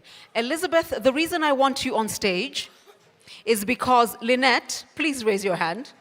Lynette gets a built account sponsorship 1 year and 2 months sponsored raise community account. And I think, Elizabeth, that means she actually gets some cash. I think that means she gets some money. I believe she gets some money. Yes, this is why I wanted Elizabeth on stage. These are the top graduates in this class. There you go, Lynette, look at that. I need a pen. I need a pen because it must be signed. A check doesn't count without a signature. You see, everybody wants a check now. Wait a minute. Lynette, have you looked at it? It says 6 million. Lynette, it says 6 million. Okay. Okay, here we go. Congratulations to each and every one of you. To Lynette, to Winter, to Nellie, to Elizabeth, to Anita Shaw, Mama Fua, Rose Moses, Ma Society, Viola, and John Irifam. There you go. To the other graduates in the room, please get on stage. We want a beautiful picture before the pyros are gone. I need you on stage now. Let's go. Graduates. Graduates, I don't need bags, I need graduates. Graduates, please, on stage. Please, I want to have a picture with you. Let's go. I want you all on stage. Each and every one of you on stage, congratulations. Congratulations. Congratulations. Big smile when you get on stage. Well done. Congratulations, each and every one of you. Congratulations. Okay. I will need some of you to come down here. There are very many of you. You'll disappear. Down here. Kutokapa, come down here. Fantastic. Down here. I can see you all if you come. There. That's enough. All right. Down here. Move forward. Move forward. Come. Come, move this way. Move this way. Move. Let's create room for everybody. Let's create room for everybody. Yes. Come. Yes. Wonderful. Room for everybody. Nothing is going to burn you. Trust me. It will not burn you. No, just come here. There you go. Super. There we go. Big smile. Congratulations. And Lynette, well done. 6 million is no mean feat. Congratulations to each and every one of you. I will ask the camera crew if they're happy with the pictures. Check has been signed. Pictures are taken. Graduation is done. Congratulations. Please take your seats. As the graduates come off stage, I wanted to remind you, imagine I still have your vouchers under the desk. Under the desk. It is actually stapled, pinned, and stuck under your table. I have dinner for 2 here. I have a lot of Absa goodies. I have so much. Look for them. Look for them. Look for them. Under. You guys are looking. Yes. Under. No, not under the tablecloth. Under the table. It's stuck under. Oh yeah, see? Yay, well done. Well done. Please get your vouchers. Keep looking, under.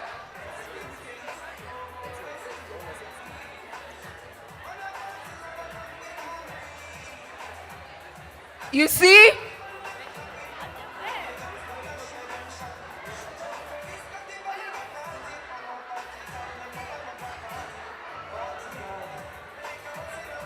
Thank you. Let's come and see you. All right.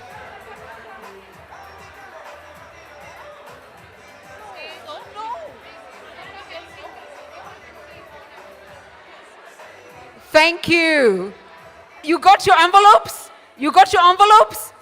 Fantastic. So you will see Yvonne at the back. Fantastic. I told you I was going to be like Oprah. I told you. Okay, so as a very merry graduates and the 6 million check bearer come off stage. Congratulations. I want to make way for an amazing woman. She inspired me to do what I do because she did it with such ease and such class.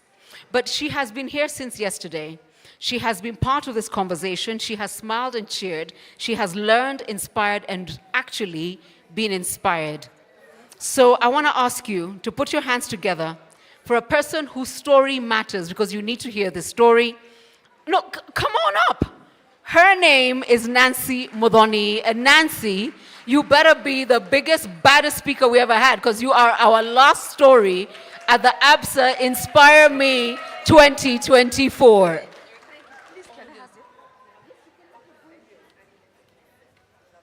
She's busy saying, please, can I have the podium? And I'm like, of course she can. You've all got your vouchers. Double check that I didn't leave anything behind. Yeah, wait, don't turn over the table just yet. The minute we finish like this, turn it over. Make sure you don't leave anything behind. Okay? All right. Nancy, all yours. Thank you, thank you, thank you, thank you. Good evening, ladies. Good evening, ladies. God is good. And all the time?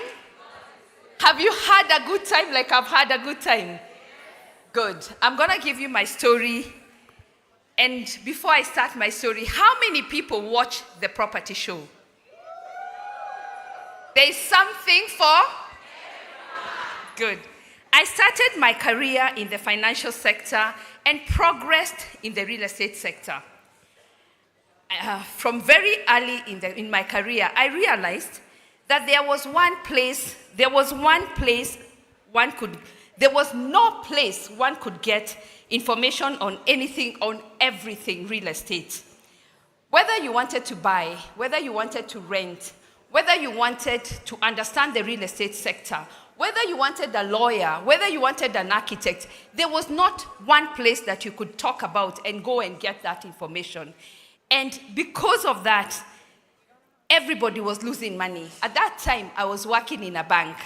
And one of the things I noticed, which is very amazing, prayer is good, but one of the things I noticed is that before we started a meeting, most of our parents would come to our office, or even our peers, and they would start with a word of prayer.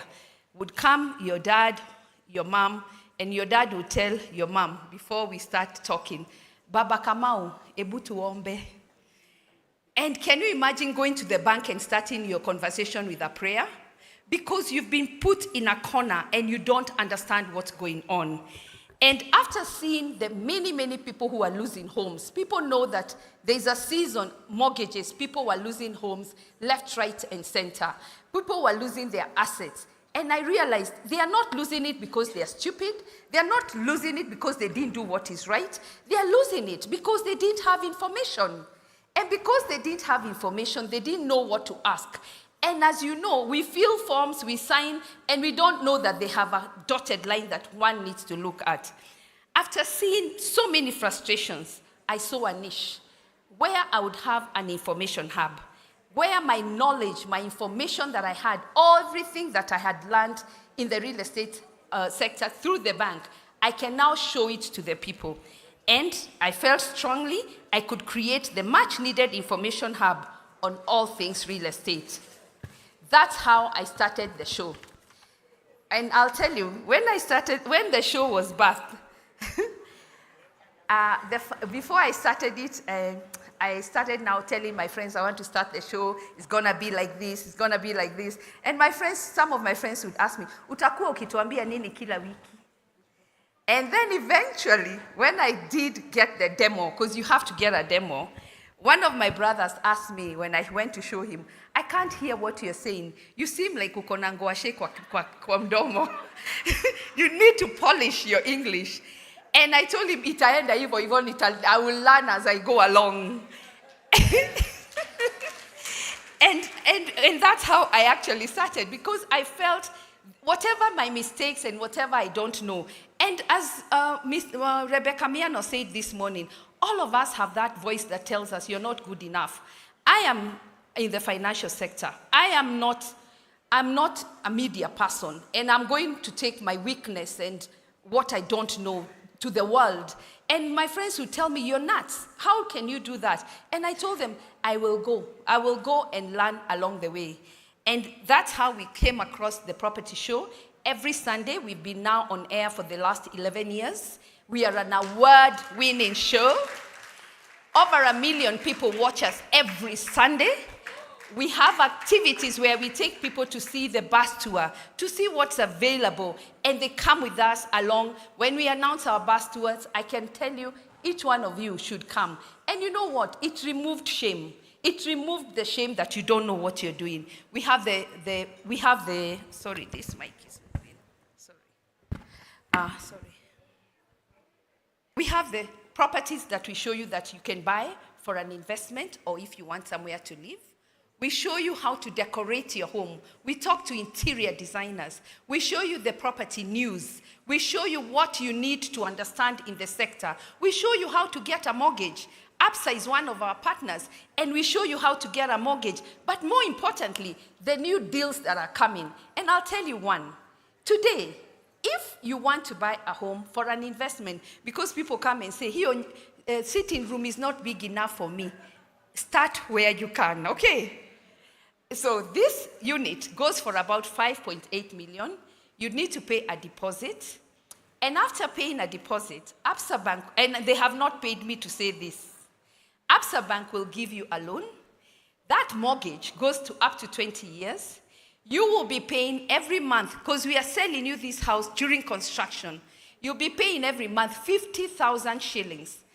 After the unit is ready, we have a tenant for you, because it's for investment. The tenant pays rent of 35,000 shillings a month. You only top up 15,000 a month. How many will take such a deal? How many will take such a 15,000 only per month? And in another 7 to 8 years, you own the house. And then we also have stories. I know Mercy has been on my show, Leah has been on my show, Terry has been on my show. Most of us have been on our show to talk to people on how they started the journey. What were the pitfalls? What they could do if they were to do it yet again. We also have a diaspora desk. On the show, what we have found is that the diaspora has been going on losing money by the day. And I don't know how many of you know relatives who've lost money through their relatives. Some of them we are seeing even their own parents. And we do have a diaspora desk. Our diaspora desk gives the diaspora community everything they need to know about real estate, but more importantly, when they are investing, we hold their hand and navigate that process. One of the things I have found with the diaspora desk, we are the first port of call when the diaspora is coming to Kenya or when they're investing in real estate. Every Monday after our show on Sunday, we find people in our offices in suitcases on their way to their villages, just coming to understand what is available. The diaspora desk is excellent, and if you have relatives, it's one of the places that we recommend that you can tell your relatives. Then, and the show continues. We've been 11 years on, we've had partners who've joined us along the way and have made it so special. And it's something I enjoy and I really, really enjoy. 2020 comes, and I got an opportunity to join the Kenya National Chamber of Commerce, and I was appointed as the National Chair Lady of Women in Business.